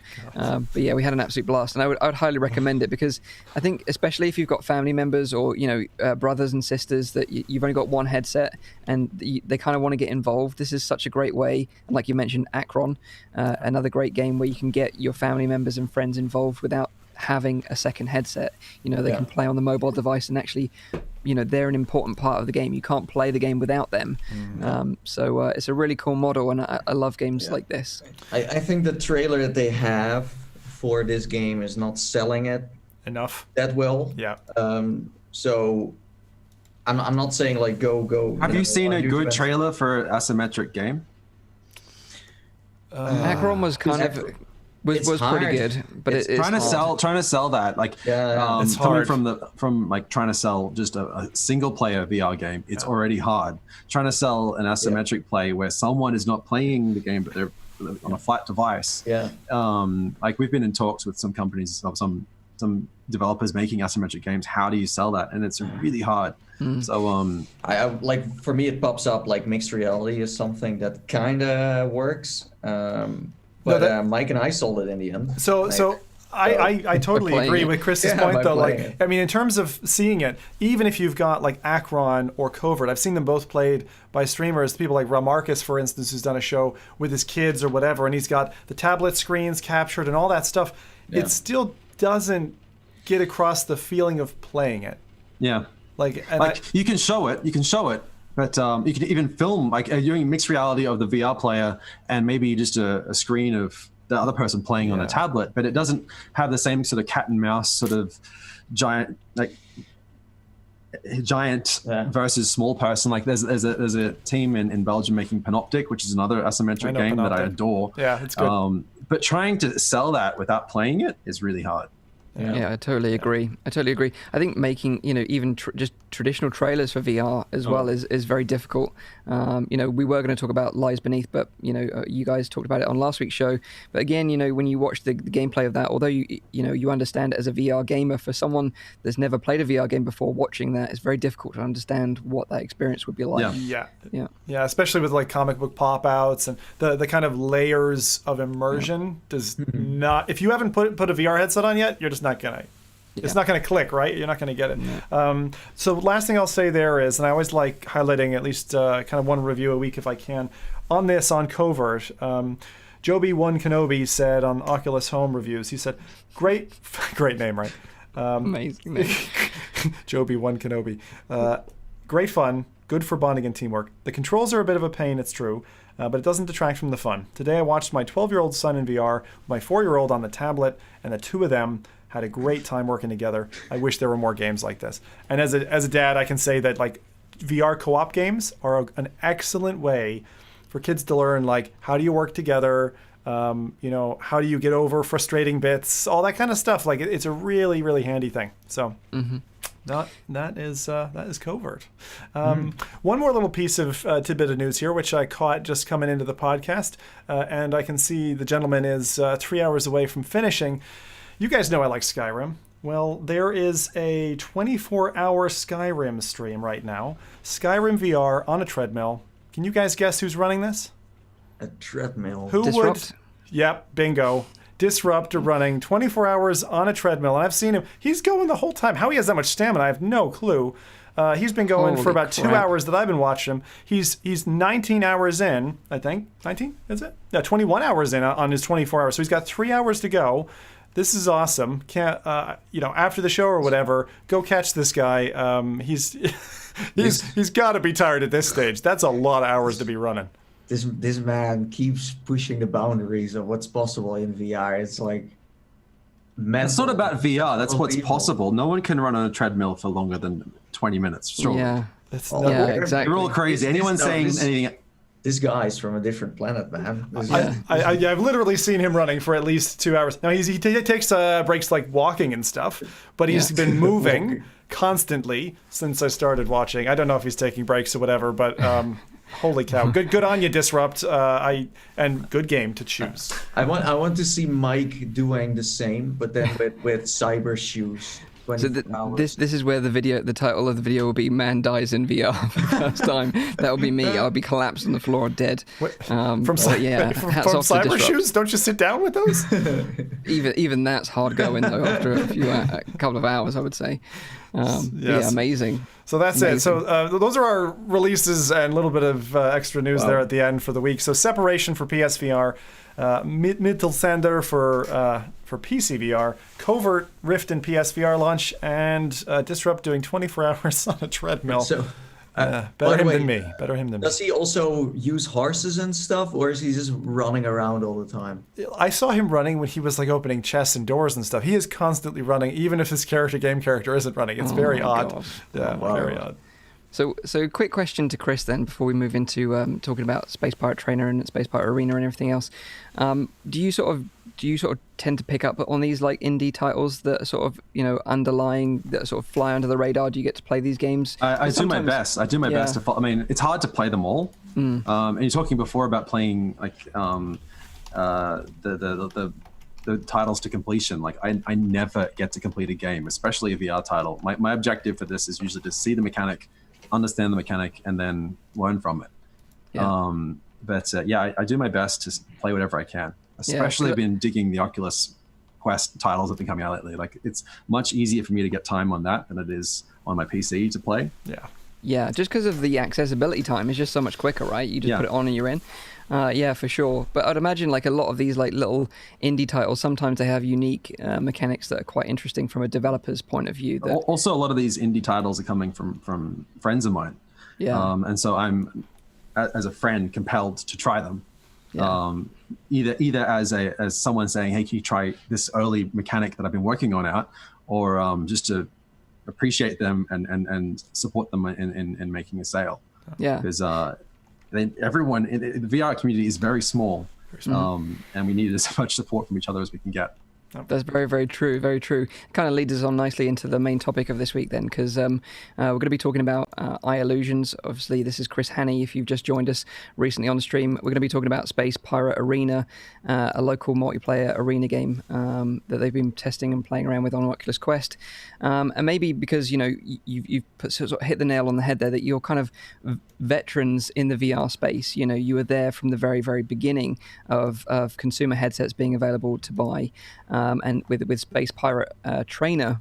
So maybe you can tell us about how Eye Illusions started and how you were kind of sold on the idea of VR and the development of Space Pirate Trainer before we get into so Arena. Before we double down on us being veterans, we still feel like new kids on the block, because this tech has been going back for decades. And we were not there from the launch of DK1. I mean, we were there as customers, but we weren't there as developers. You look at Cloudhead, who we look to as absolute gods in this field, like the team behind The Gallery and Pistol Whip. They have been doing amazing stuff since long before we were even considered in the VR realm. So we'll go back to our story. Yeah, sure. Eye Illusion started when, I guess, maybe 12 years ago, Dirk Van Welden, you can find him on Twitter with Quark Cannon, started playing around with a very early version of Unity. I think it may have been 1.0.3 or something, trying to make simple games on his relatively early Mac. We're talking 2005, maybe 2006, just making games. He was really interested in snowboarding games and just trying to make something fun. And then the iPhone came out, and that's when his first game came out. He launched a game on the very first month of the iOS App Store. And from there, he sort of kept on toiling around and then released a game on 2013, which that was when I came into the company, helped him out with that. That was a Steam release called Elemental. It's still 9 years later, I still look back on that game as a beautiful moment of platforming indie gameplay. And then from 2014-15, we were focusing on iOS games or mobile. And then out of the blue, this little company called Valve contacted us with a HTC Vive. I think it was even before it was an early prototype of the Vive, and that just rocked up on Dirk's doorstep. And within a few weeks, he had made his first-person shooter. Wow. And that's when he called me up to say, Chris, I've got this really weird prototype of this weird tech that arrived 2 weeks ago. Can you have a look at it? And it blew my mind. And it still blows my mind. Every time I step into an experience in VR, I still blow my mind. But that first moment, my first moment in VR was playing Space Pirate Trainer. Wow. Nice. That's awesome. And it was early. It was very early, but it was a lot of the core gameplay was there, or at least the hints of that gameplay was there. Yeah, and it's really interesting to see that you guys to sort of like Hyperbolic Magnetism, the Beat Games devs before they changed their name, they were also developing iOS games prior to getting into VR. So it's interesting you had that kind of similar start. And it's interesting that Valve got in contact with you and obviously saw the creativity from the iOS development and the Steam game and said, look, we've got this new hardware, which was obviously developed in combination with HTC at the time, and said, can you make something cool with this? And that's hats off to Valve. Chet from Valve is one of our heroes. They said, don't meet your heroes, but I urge you to go out and meet him sometime. If he'll meet anyone else again. But he put up with us for a long time. And Valve really, really, really helped us find our feet. And so we're really, really proud and happy to call them our friends. Yeah. Really, really amazing stuff. That's why I'm super excited about what they've been secretly doing with this next chapter of their existence. I cannot wait for Alyx, and I cannot wait to talk more about it, because I haven't got any more information about it other than what you've seen, and I haven't even watched the videos that you saw this week. Yeah. So Yeah. The first few months of our Vive experience was epic.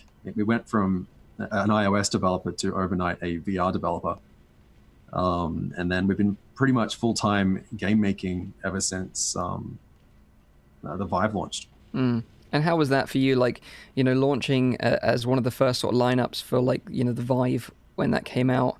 How was that for you in terms of like, was it like a successful? Were you happy with like, the sales numbers and the performance and stuff like that? We were really lucky to come out at a time when there wasn't much competition. And we're really lucky to come out at a time when we had opportunity to just ride the wave of Vive's success.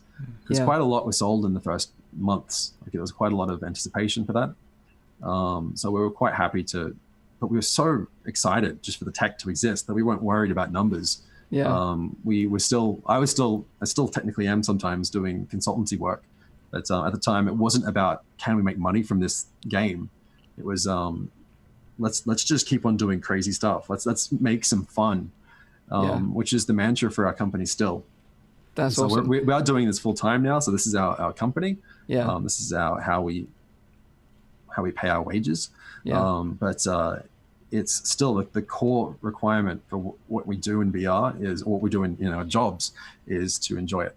Yeah, because Space Pirate Trainer was the original wave-based shooter in VR. A lot of people copied that, and it spawned a lot of like people copying that formula, right? Afterwards, to the point where people got a bit sick of the formula. But Space Pirate Trainer was always like kind of like the original, So it's you and Dirk that sort of run the company. Is it just you two full time, or do you? No, we have a bunch of like for sure. One of the most important people in this is also Wim Holben, who did a lot of the art assets and gave Space Pirate Trainer the look and the feel it has, together with Dirk. Like a lot of the grittiness of like, look at the controllers. It's all covered in sort of just almost an 80s-esque dark future, but with totally fun. And that was the sort of gameplay we were going for, just the sort of like just a cross between a film noir science fiction film that may have come out in 1983 with a cool VR edge. And that's a lot of Wim behind that. And so from that, there's a whole lot of people that really, really are valuable to us, that asset art developers. We've now grown the company a little more. We've got between 4 and 10, depending on where we are in the projects. So we've got teams, some guys in Antwerp, here in Belgium, that did a lot of help with us with Space Pirate Arena to getting the assets together from Cybernetic Walrus. And now we've got another 2 developers working on some more titles as well. I've got a question for you.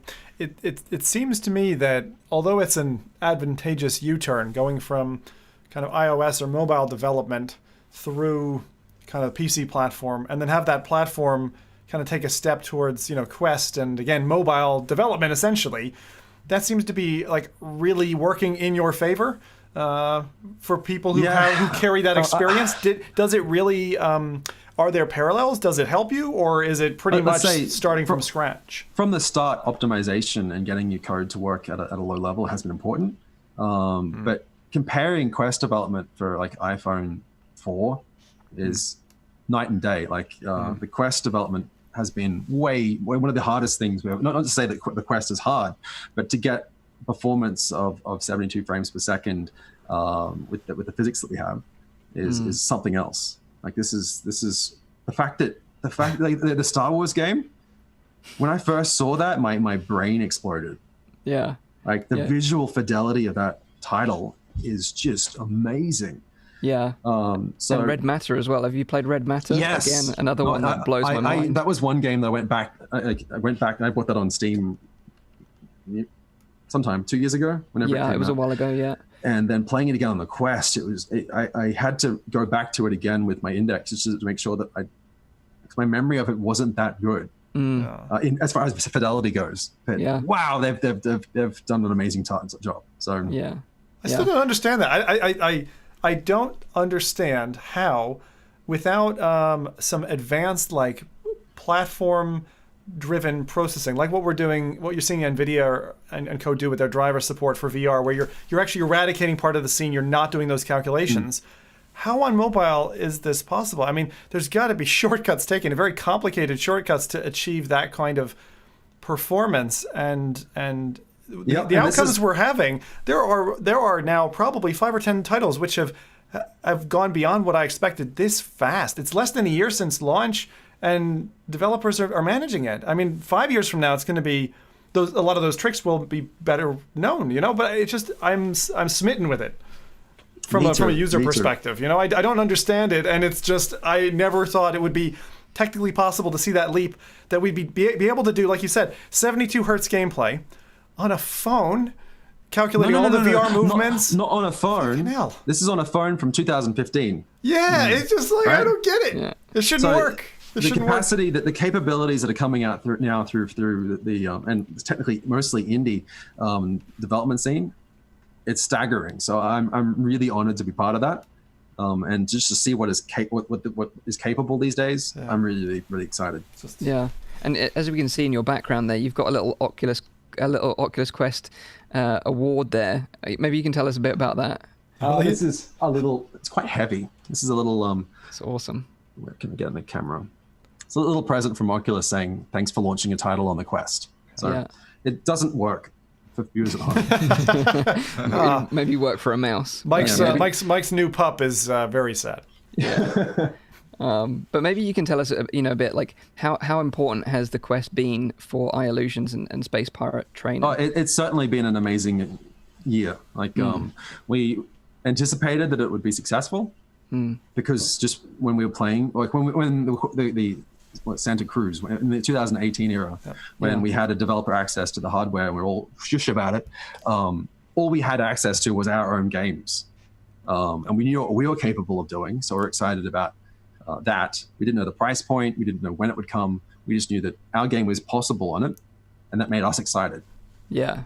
Knowing that probably Superhot was also going to come, probably also Beat Saber was going to come. Yeah. I was definitely anticipating a very much successful product. Yeah. I wasn't expecting the price point. Yeah, incredible. Yeah. Like we were sitting at OC5 as well when they announced the price, and like, oh great, this is going to be a hit. Yeah, that was a moment.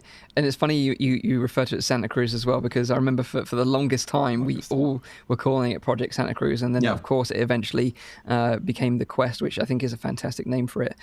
It's done really well for the headset. So in terms of like sales, do you think it's outperformed PC on Quest, or can you tell us that information? Or let's just say it's been a really big part of our financial backbone for the last year. That's great to hear. It's afforded us to do weird things like Space Pirate Arena. Yeah. Like without Space Pirate Trainer on Quest, I don't know if we could have done that. Yeah, that's great to hear. That's great to hear, and that's a good segue actually, because let's talk about Space Pirate Arena, because this is super, super exciting. And maybe for those people out there, you could give a little like synopsis of what Space Pirate Arena is and how it's kind of evolved from Trainer. Right. So Space Pirate Arena comes from its core roots of us wanting to play big Space Pirate Trainer.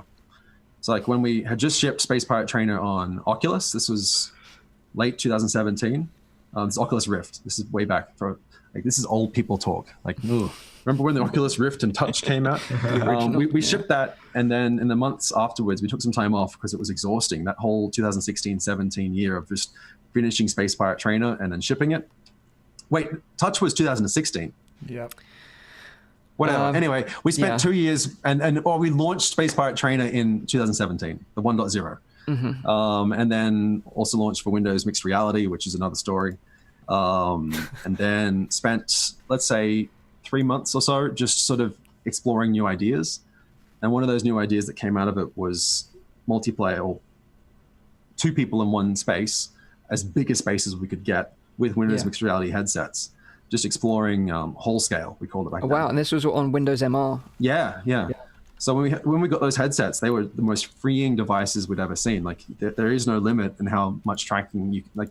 In the Quest, there's a 10 meter by 10 meter limit, which is 32 feet by 32 feet. But on Windows Mixed Reality, it doesn't have that limit. You can keep on going.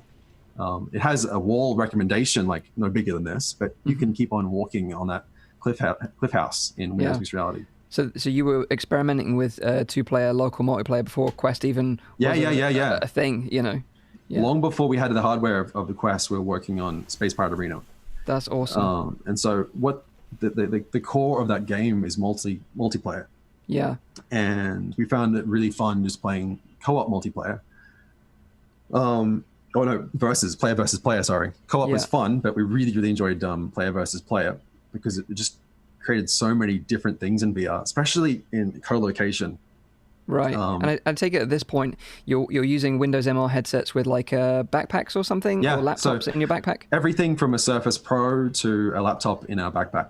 Awesome. That's so cool. And I take it you were like doing this in like warehouses or like basketball courts? We haven't shared any images of this, but we're getting close to sharing images of our place. Like we've shown some, like in our arena teaser last year, we showed a bit of our warehouse. Yeah. But back in 2018, we hired a warehouse that was scheduled to be demolished in, I think, in 6 months from now. And so nothing could be put in there. No shop was going to move in there because it was a shopping center that was just abandoned. Mm-hmm. And so we wrote to the city hall and said, could you get us in contact with who owns this place? And no one owned it. They were ready to destroy it. And can we hire it, basically? So we got it for really cheap, but it was a dusty stink hole. But it was perfect for testing whole-scale VR. Yeah. And so we'd run around with these Windows mixed reality headsets, just getting dust everywhere. And we could only play for about 20 minutes before we had to leave and breathe oxygen. Wow. But that was the genesis of Space Pirate Arena. Yeah. Running around this dusty, abandoned supermarket. With Windows MR headsets with Windows mixed reality headsets, just slowly getting covered in dust. What version of what mixed reality headset did you go for? Acer, for sure. Yeah. 100%. Yeah. You can easily, the blue one that makes you look like you're an alien from a really cheap 1970s sci-fi film. Yeah. It is such a portable, I still stand by that as one of the best headsets we've had. Like, it's not great. I mean, as VR content consumption goes, it's not that great. Mm-hmm. But you can throw that in a backpack and just go. Yeah. For development, it was really good. It's amazing. Yeah. So then, so that was like 4 years ago. So Space Pirate Arena has kind of been in the works for 4 years. Oh, that was 2018. Oh, okay. Maybe late 2017. So okay. I'd say I think that really got started as far as development goes. I'd say late 2017. Okay. And then when Oculus announced Santa Cruz and the Quest, you were like, hey, this is going to be like an amazing platform for this. I'd say when it was first announced, like we weren't particularly. I didn't believe it would work. Okay. I mean, the tech was so future that I was like, let's wait until we try it. Yeah. And then we tried it, and it was a slam dunk. Like, this tech is ready. Let's go. Yeah. Yeah. But, and then was it kind of a shift of focus? Like, let's move the development to Quest. Well, we're still very much focused on PC VR. Right. Like, Space Pirate Arena is currently scheduled for the Quest. Because the tech is right now, but it still works fine on. But I guess like it would be difficult to release that for PC VR headsets right now due to the limitations of people having the hardware to do it wirelessly in a warehouse environment, unless it was an arcade, of course. Well, releasing Space Pirate Arena for Quest is already difficult, right? Yeah. So the strategy for release is complicated, but we don't see any limitations on what platform it goes to. Like having two people in the same room with a wireless index, which doesn't exist. Yeah. A backpack PC running an index could happen. Yeah. As a big company, we haven't actually done that, but we could have done that. Yeah. But Quest is so much easier, so we just have been focusing on that. Yeah. So do you think the model maybe in the future could be that you could license this out to arcades to create something on a PC scale? Yeah. Okay, that's really cool. Yeah. We see like two strands here, like one a consumer Quest version and a high-end for LBE. Oh, that's awesome. Yeah, that's really good to hear. Same thing as also LBE. A lot of LBEs would want a cheap option as well. So having it on Quest available to them as well for commercial licensing is definitely a possibility. Yeah, and how did you feel like because you were there with us at Oculus Connect when they did the Dead and Buried Arena scale experience, and obviously at the time you were working on something very similar, and you got to try it out.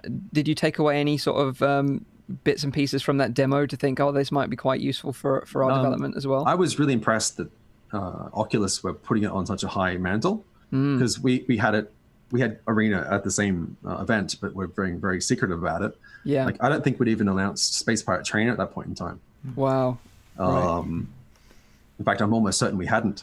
Yeah. Because I think no titles had been announced prior to OC5. That's right. Yeah. So we were still very much secret, walking around OC5 with still Santa Cruzes in our backpacks, looking for a large space to just show off Space Pirate Arena in. Yeah. So with Space Pirate Arena, how many players can you play at the same time? So the only limiting factor is space, a physical space. That's it. So with the Quest build, we recommend 2. Yeah. Because 10 meters by 10 meters, having 2 people running around is amazing. Having 4 people, it can get a bit crampy. Okay. And having 8 people is just silly. Okay.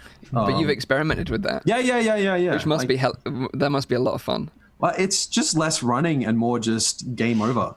Right, okay. Because it's just so frantic and fast. Well, yeah, because of those 8 people, like, most will be just dead within seconds. That just sounds like Call of Duty Free for All in VR. Yeah, it does. Yeah, it's just like boom, boom, boom, boom, and there's this, and it ends with 2 people playing. So there's no computing limit on it? Like, how does the networking then work between the headsets? Well, computing, like the networking between 8 players is not that much work. But like, if you wanted to do 100.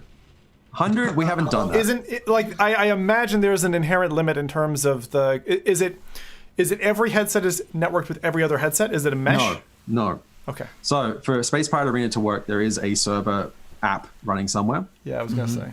So whether that be an app running on your phone or on a PC somewhere, it's local. So it's a local game. Yeah. Purely to keep that bandwidth going. Yeah, because otherwise you'd hit that bottleneck way faster. Yeah. That's cool. You could get a good number of people going with a dedicated server like that. Absolutely. And that's one of the reasons why it is a local game. Yeah. You don't want to have any latency. You want to have 100% guarantee that when that gun moves, everyone sees it. Yeah. I think that was one. So just quickly, one of the amazing things when I met Dirk at OC6, and obviously I'd already seen the Space Pirate Arena video that you released, and I was very excited about it. So when I met him, it was cool to talk to him about it. And then when we were talking about servers and stuff, I kind of had this idea in my mind that it might be quite difficult. But then he said, a server could be an app on a phone. Yeah, it could be as simple as that. And that's when it really pivoted in my mind of, holy crap, this is going to be amazing. Yeah. It's not a complicated thing to run you need a network somewhere. Yeah. Mm-hmm. The way that we've been testing it here in our office is to have it running on a laptop. So the Wi-Fi network that you're connecting to is physically to the laptop. Yeah. You can easily tether a bunch of quests off your iPhone or Android device. Yep. You might as well also run on that phone an app that is the server, which is so to a consumer, this is basically just download an app, start the app, connect your quests to that telephone. Yeah, it's job done. It's not as straightforward as just turning your quests on and pushing go. Yeah. But there are some steps there that you have to do. Just have the app and start the app.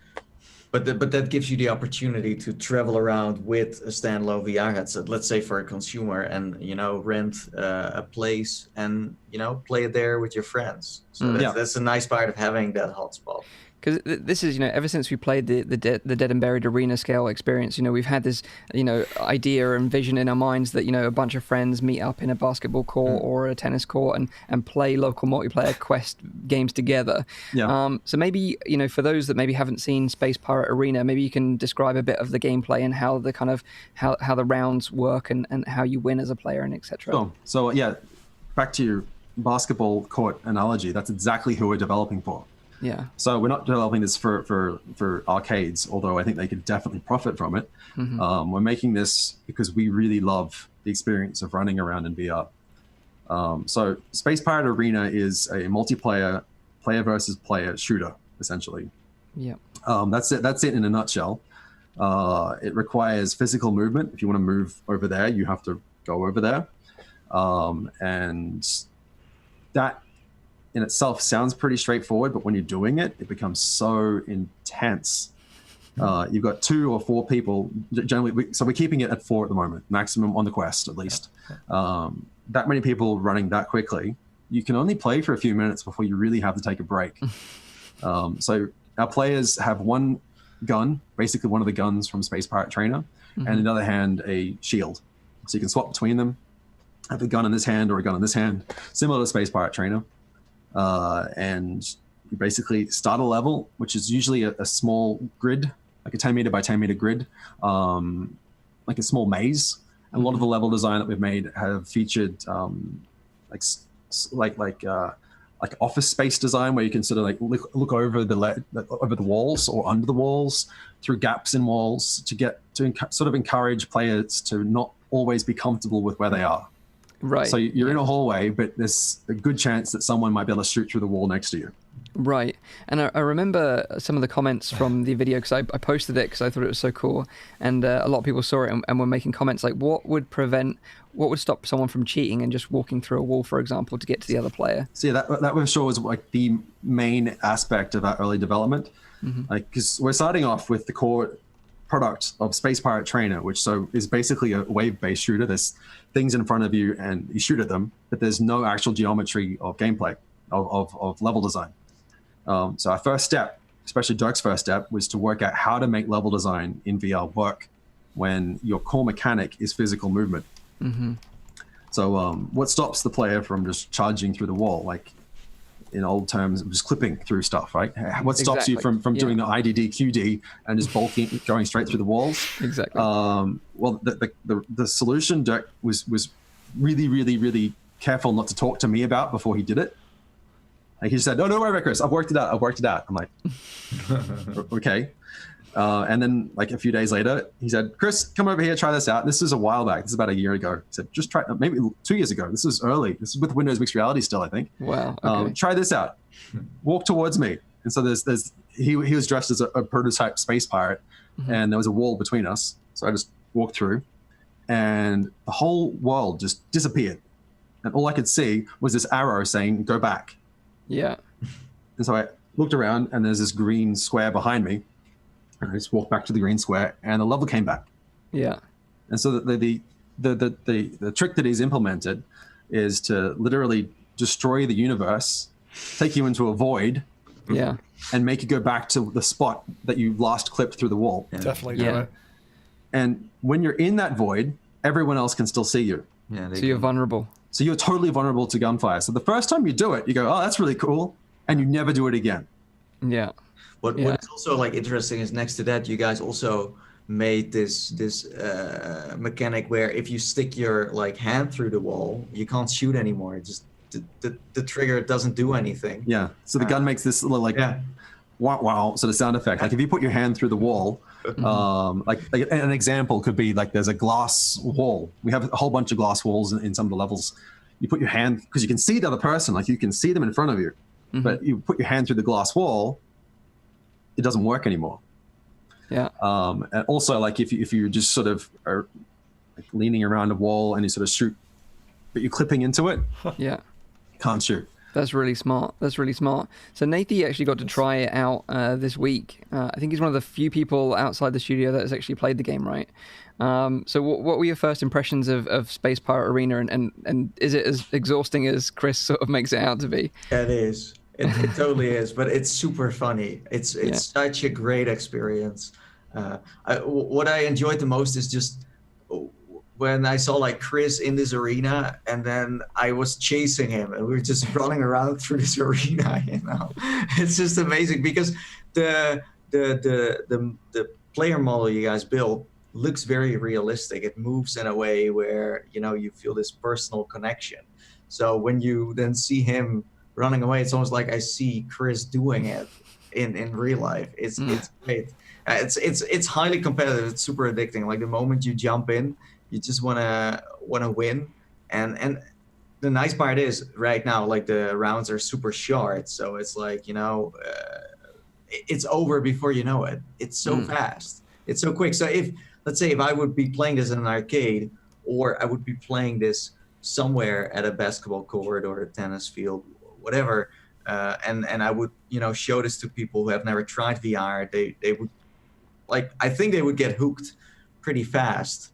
Like if Chris would have told me like, "Nathan, you can play only 3 rounds and that's it," and I would have been like this boy at Disneyland where it's like the doors are closing. It's like, dang it, I still want to play more. I still want to enjoy more rides. So yeah, it definitely wants you to come back. Even now being home again, I do have the urge to let's say in a few months, come back and just come and just like, I'm not here to, make a video. I'm not here I to just want to play the game. I'm just here to just play. Like, even if there would be something new, I would be fine with that. Even if it would be the same thing they already have right now. It's fun. How does it compare for you, Nathie, to the experience that we had, at OC5, where we were running around with the 3v3? I'm really curious, like, does it... Because that is what you just described is kind of the same vibe that I get, because that freedom in location-based experience is really compelling. It just hits you on a human level. Yeah. Although the difference with what I tried at OC5 was that there was we had this arena, right, with 3v3, I think. Yeah, 3v3. Right. It? Yeah. And then there was a train track in the middle. You couldn't cross. That's right. So, and they also had physical boxes in a way. Yeah. Yes. And I think having no, let's say, line there and just being able to come really close to the other person is makes the gameplay even more interesting. Yeah. Yes, maybe physical things could be nice to have, but on the other side, it's safer to not have things like that. But yeah, it's awesome to just have. Yeah, I would say just a place that is completely empty instead of having props around you. I think that's the cleaner, the more safe it is for everyone to play. What on that, like, one of the core design decisions of the game is to encourage absolute, like, freedom from collision, freedom from worry about stuff. So we've been playtesting a lot on tennis courts prior to getting this massive warehouse, which we're pretty excited about, which is that dark void to my right. We're really excited about just running, like physically running and losing yourself in VR. And you do lose yourself after you've played this game for 5-10 minutes. You stop thinking about the physical space. You're just there. That's okay. So the number one thing, as a dude, correspondent here from Scotland, right? We have a lot of fields. Fields are not flat. They're, they have some terrain, and I'm not talking about putting your leg down a hole, right? I'm just talking about it's not a completely horizontal surface. It's at an angle, or there's a kind of a tilt to the hill. Is there any thought to allow, and maybe I don't know if that's platform locked, but is there any opportunity that in the future we might see terrain mapping that allows us to play on an uneven playing field? Uneven play fields is one of the most complicated things, I imagine, in any form of landscaping. I imagine that we're not far away from it. Like, we're not far away from it. The way that we can do mesh mapping with the Quest is already a revelation. But it's just not ready on that fidelity yet.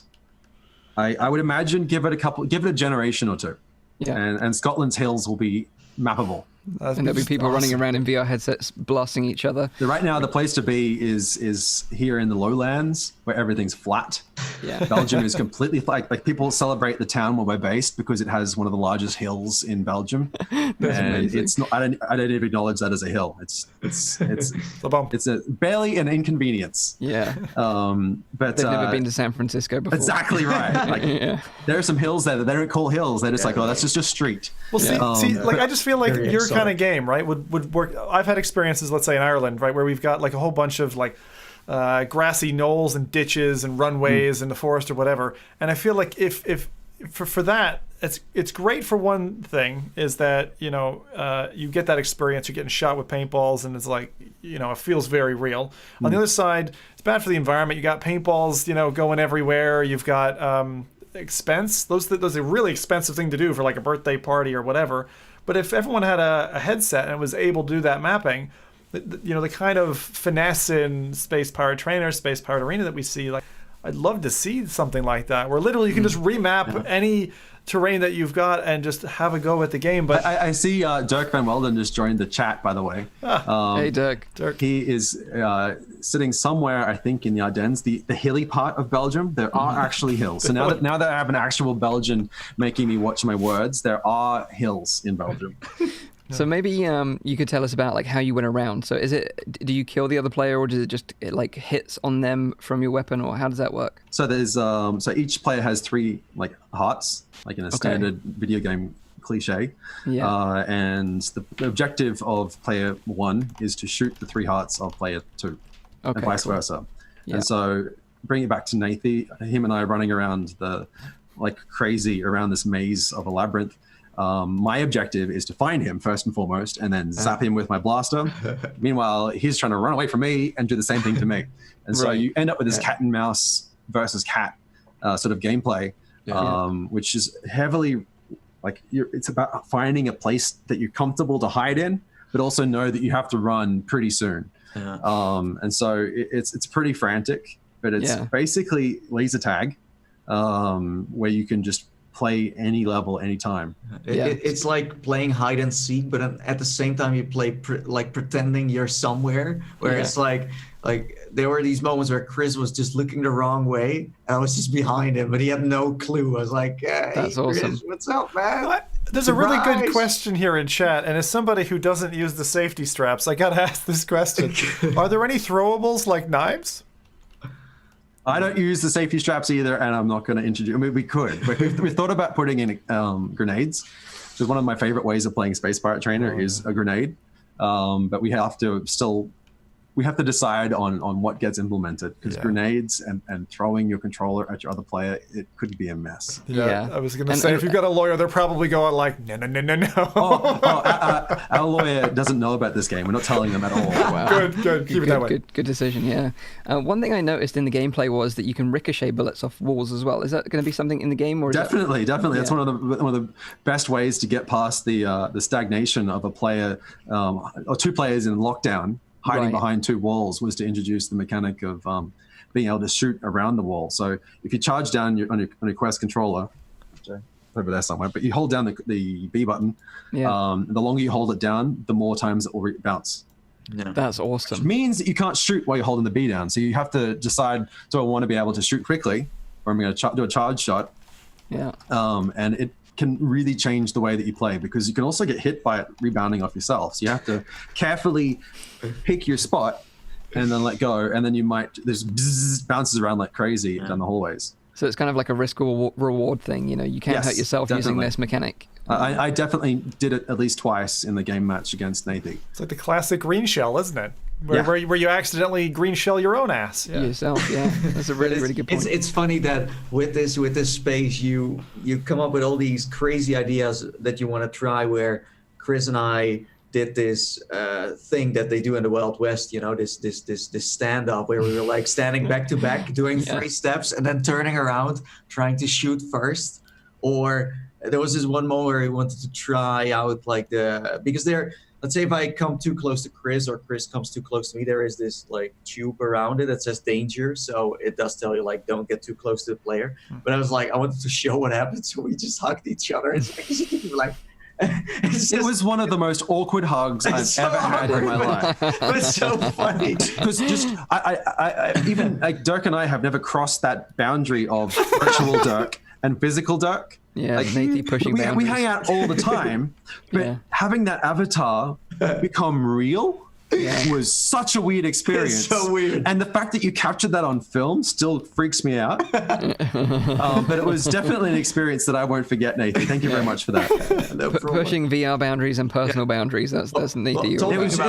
It was physically hugging a space pirate. That was the thing that freaked me out. It wasn't so much the fact that the person behind that was just this lovely man called Nathan. It was like, I don't want to touch a space pirate. Like they're stinky things. But talking about possibilities. What I appreciate about like you guys about iLusions is that you experiment with stuff, you try to push the boundaries. It's just funny that we are basically talking about so the Oculus Quest and having room scale is, let's say, mainstream within the VR scene, but then having let's say 10 by 10 or 35 by 35 is not let's say mainstream yet. To use that entire space, for most people that's not possible. And here we are talking about one of the first actual games that is for, let's say, consumers, but is made to be an arena scaled VR title. And like there is no let's say blueprint for that yet. So this is one of the first times we see this in person. We see this happening. There was a related question, actually, Nathan, in chat a bit earlier. They were asking about the grid that you defined, Chris. So how do you map the environment in the quest? Is that something custom? I assume that's not part of the quest stack. That's in your game that maps that. We have maps, like pre-generated maps that are based around the 10 meters by 10 meters space, right? So in our deliverable, we plan on having the ability to custom build your own level. So say your space isn't 10 by 10. Just imagine like those poor people that don't have 35 by 35 feet. Imagine like my house, my VR room, my index exists in a 1.2 meters by 1.2 meters space. So I totally get that. People at home, it's horrible. My VR space, I always hit walls. Do you Space think Pirate Arena is not for me at home? I'm just curious. Do you think that when this releases eventually, do you think the number of break-ins to basketball courts and gymnasiums is going to increase, and that the police reports will show I'm this? not advocating break-ins. You can hire those things for relatively cheap prices. Yeah, especially between like two to four of you. It's going to be relatively cheap. I've really enjoyed the secret development of this with Dirk. We'd just go down to the local tennis court here with 2 Oculus Quests and a laptop. And the people that were just playing tennis would look at us like we were from Mars. I would love to be a fly on the wall to see their reactions. That would be amazing. They didn't have any tennis rackets. They just looked at us like, because we also were in secret, so you couldn't show anyone that the quest existed. And that's hilarious. We had to pick the one tennis court that was like siloed off from the rest. Yeah. And so you can hire tennis courts. Speaking on behalf of someone's been hiring tennis courts for a while, you can just go down there on a Thursday and say, hey, can I have a match for an hour? And you'll pay a couple of dollars, but you'll have a lot of fun playing Space Pirate Arena. And honestly, you'll have a lot of fun playing any quest game, because any quest game benefits from that much space. Out of curiosity, because I'm a tennis player, how did you deal with the net? Because the net is usually a tensiled string across the middle. It's perfect. That's fine. It means you've got 2 players on 2 35 by 35 meters areas. So you're actually using only one side of the court. You're not using both sides. Yeah. Okay. Like the maximum play space of the quest is around 10 meters by 10 meters.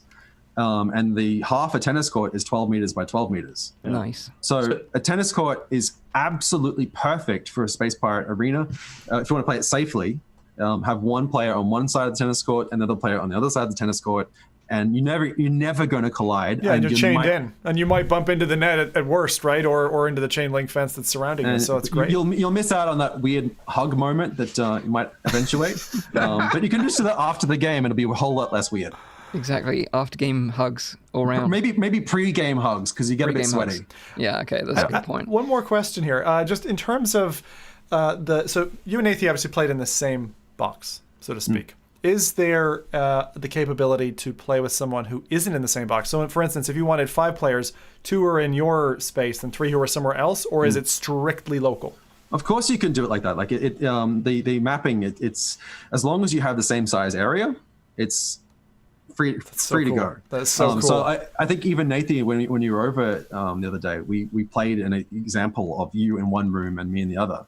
That's really exciting, because that means that say me and Nathan wanted to play together, we just go to our own local tennis courts and we set up a game and we play remotely that way. That's awesome. That's really exciting. So neat.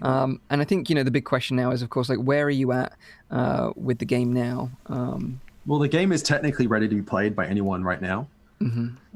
So we're close to being able to say, here's the beta. But we're still a little way away, just logistically, on how to roll it out. But we're working that out now. But the game is ready, and we're going to make Nathan wait a little bit longer before he can play again. No, I think it's amazing what you guys are doing, and especially with the whole concept being you just want to make something that's awesome and fun. And I think Space Pirate Arena really highlights that. It's just a passion project that looks totally amazing to play, but is just born out of something awesome that you guys wanted to make. And I think that's incredible. And however long it takes, I'm sure it's going to be worth the wait for people, to finally be able to go out to these local places and play local multiplayer games with their quests. And I can't wait for that future to happen right now. It's coming. I think we should really, appreciate studios like iLusions and others who, they built Space Pirate Trainer. That's out there, and now they're trying something totally new, not copy something else that was already there. No, look at the future, what's possible, what's going to be the next thing. And and that like the benefit there is a shared benefit. And that's a really good point, because on next week's show, we're going to be talking about something else that Nathy tried whilst he was with you guys at iLusions. And you may have seen this if you follow any of us on Twitter, because we shared it all this week. But basically, it's in your warehouse, Chris, you've got some go-karts, right? And this is amazing. So you've got some go-karts, and you've paired those with Oculus Quest to create your own sort of almost Mario Kart VR experience. I'm almost embarrassed to talk about this, but like we were just working one day, we'd just been really started to move our operations from our home offices to here. Yeah. And then Dirk just rocks up in this go-kart. He's just driving around. And I'm like, what are you doing? He's like, Chris, I have this great idea. I'm like, oh no. And then he says, Chris, just put on the Quest. Just try it. And we're driving around just the home menu in the Quest, just like really fast on this go-kart. And the home menu, there's a cliff edge. There's a cliff edge of the home, and you just drive off. Oh shit! And then you drive back, and it was one of the most mesmerizing experiences I had. And this go-kart that we have here, we've got a couple of them, has this insane ability to do a hairpin turn. Like you can just turn the wheel and you just on the spot turn, and the Quest can track that. Yeah, and it's just one of the most amazing ways to experience room scale VR is at that speed. Like I know that the Quest tracking did a lot of work to get Beat Saber to be able to track at that speed. We've got the head moving that fast now. Wow. And I think from the video you can see that the controller's mounted to the steering wheel. Is that right? So it's so that you can see VR. So you can see how you're moving the control the steering wheel in the virtual space. Yeah. I can't wait. So we Nathan's going to be talking about that experience next week. So if you want to hear about this crazy mad scientist sort of getting VR Nathan go-kart off that go-kart was a mission. Yeah. And I guess like this is just purely conceptual. Like the likeliness of this ever being a reality is slim, unless it's going to be LBE maybe. I don't know. Be a reality. No, this needs come on. This is honestly, it's hard to get excited about Space Pirate Arena when you've played Dirk's racing game. Wow. Space Pirate Arena is a lot of fun. Don't get me wrong, but wow, there aren't many experiences like Untitled Racing Project. Yeah. Amazing. It's been such a pleasure having you on the show, Chris, and it's been a real insight into the fun that you guys must have making Space Pirate Arena. So it's been really great. Thank you so much for having me. Talking about it. If you guys have any questions about Space Pirate Trainer or Space Pirate Arena or Untitled crazy race kart game, hit me up on Twitter, Hanny, at Hanny Chris, and any like technical questions, hit up the Space Pirate captain himself, Dirk Van Welden. That's at Quark Cannon. That's one of the guns from Space Pirate Trainer is named after him. That's awesome. We've probably got some time for a couple of questions actually as well. I'll quickly just recap the show times and then we can take some questions as well. So just a reminder, this is a weekly VR, AR and MR talk show live streamed every Saturday on YouTube and Twitch. You can also catch the show live in VR in big screen TV. Gather up a bunch of your friends, watch the show. You can talk amongst yourselves during the show. Really awesome way to experience the show in VR. The show goes live at 7 p.m. in Europe, 6 p.m. in the UK, and 12 midday in Central US. And you can also check out the audio version on your travels, which is available on iTunes, SoundCloud, and on Spotify. Yeah. So go for it if you've got any questions. And leave a like. Make sure you leave a like on the video, Nathan always says. So there are two things that are very interesting here. First one was, someone said a little bit earlier, I think it was Brandon, said Space Pirate Hugger. And I'll extend on that and say, when's that coming out on SideQuest or something? We got to see something like that. Short little demo thing, I don't know. Take that as you will, and then and you said that Space Pirate is stinky, so maybe you could like work with the Feel Real face mask. I've been to a lot of conferences in the last few years. That is one demo I've always said no to. Wow. I appreciate the tech. It's just that I'm not really ready for it. Yeah. I don't think it's going to happen now, sadly. But I unfortunately have been through that before, Chris, with the. Not that specific demo, but the South Park butthole experience, which was the Nausulus Rift. That was loads of fun. Anyway, 86 the Mad Hatter says, does your company need a coffee maker? I want to work there. Our coffee machine is. I mean, it's a coffee machine, but I did bring coffee from home for this podcast, so maybe. Looks like you've got it in there. Yeah. What else have we got here? Should Sony make PS5 PCVR HMD compatible? I think that's just a random question. That's a big odd one. Yes. Is Space Pirate Arena a DLC for Space Pirate Trainer or a standalone game? We currently plan it to be a standalone game. Whether it has tie-ins as a DLC to Space Pirate Trainer owners or it's another thing, but we don't see it as requiring Space Pirate Trainer to play. Yeah. Would be nice if we also get like Space Pirate Trainer or Arena environments. Of course, it would be lovely. For Steam or for Oculus, if Oculus Quest would have like custom home environments where if you buy your game. I fully see this as a possibility. Like they've already got custom home for Oculus Home.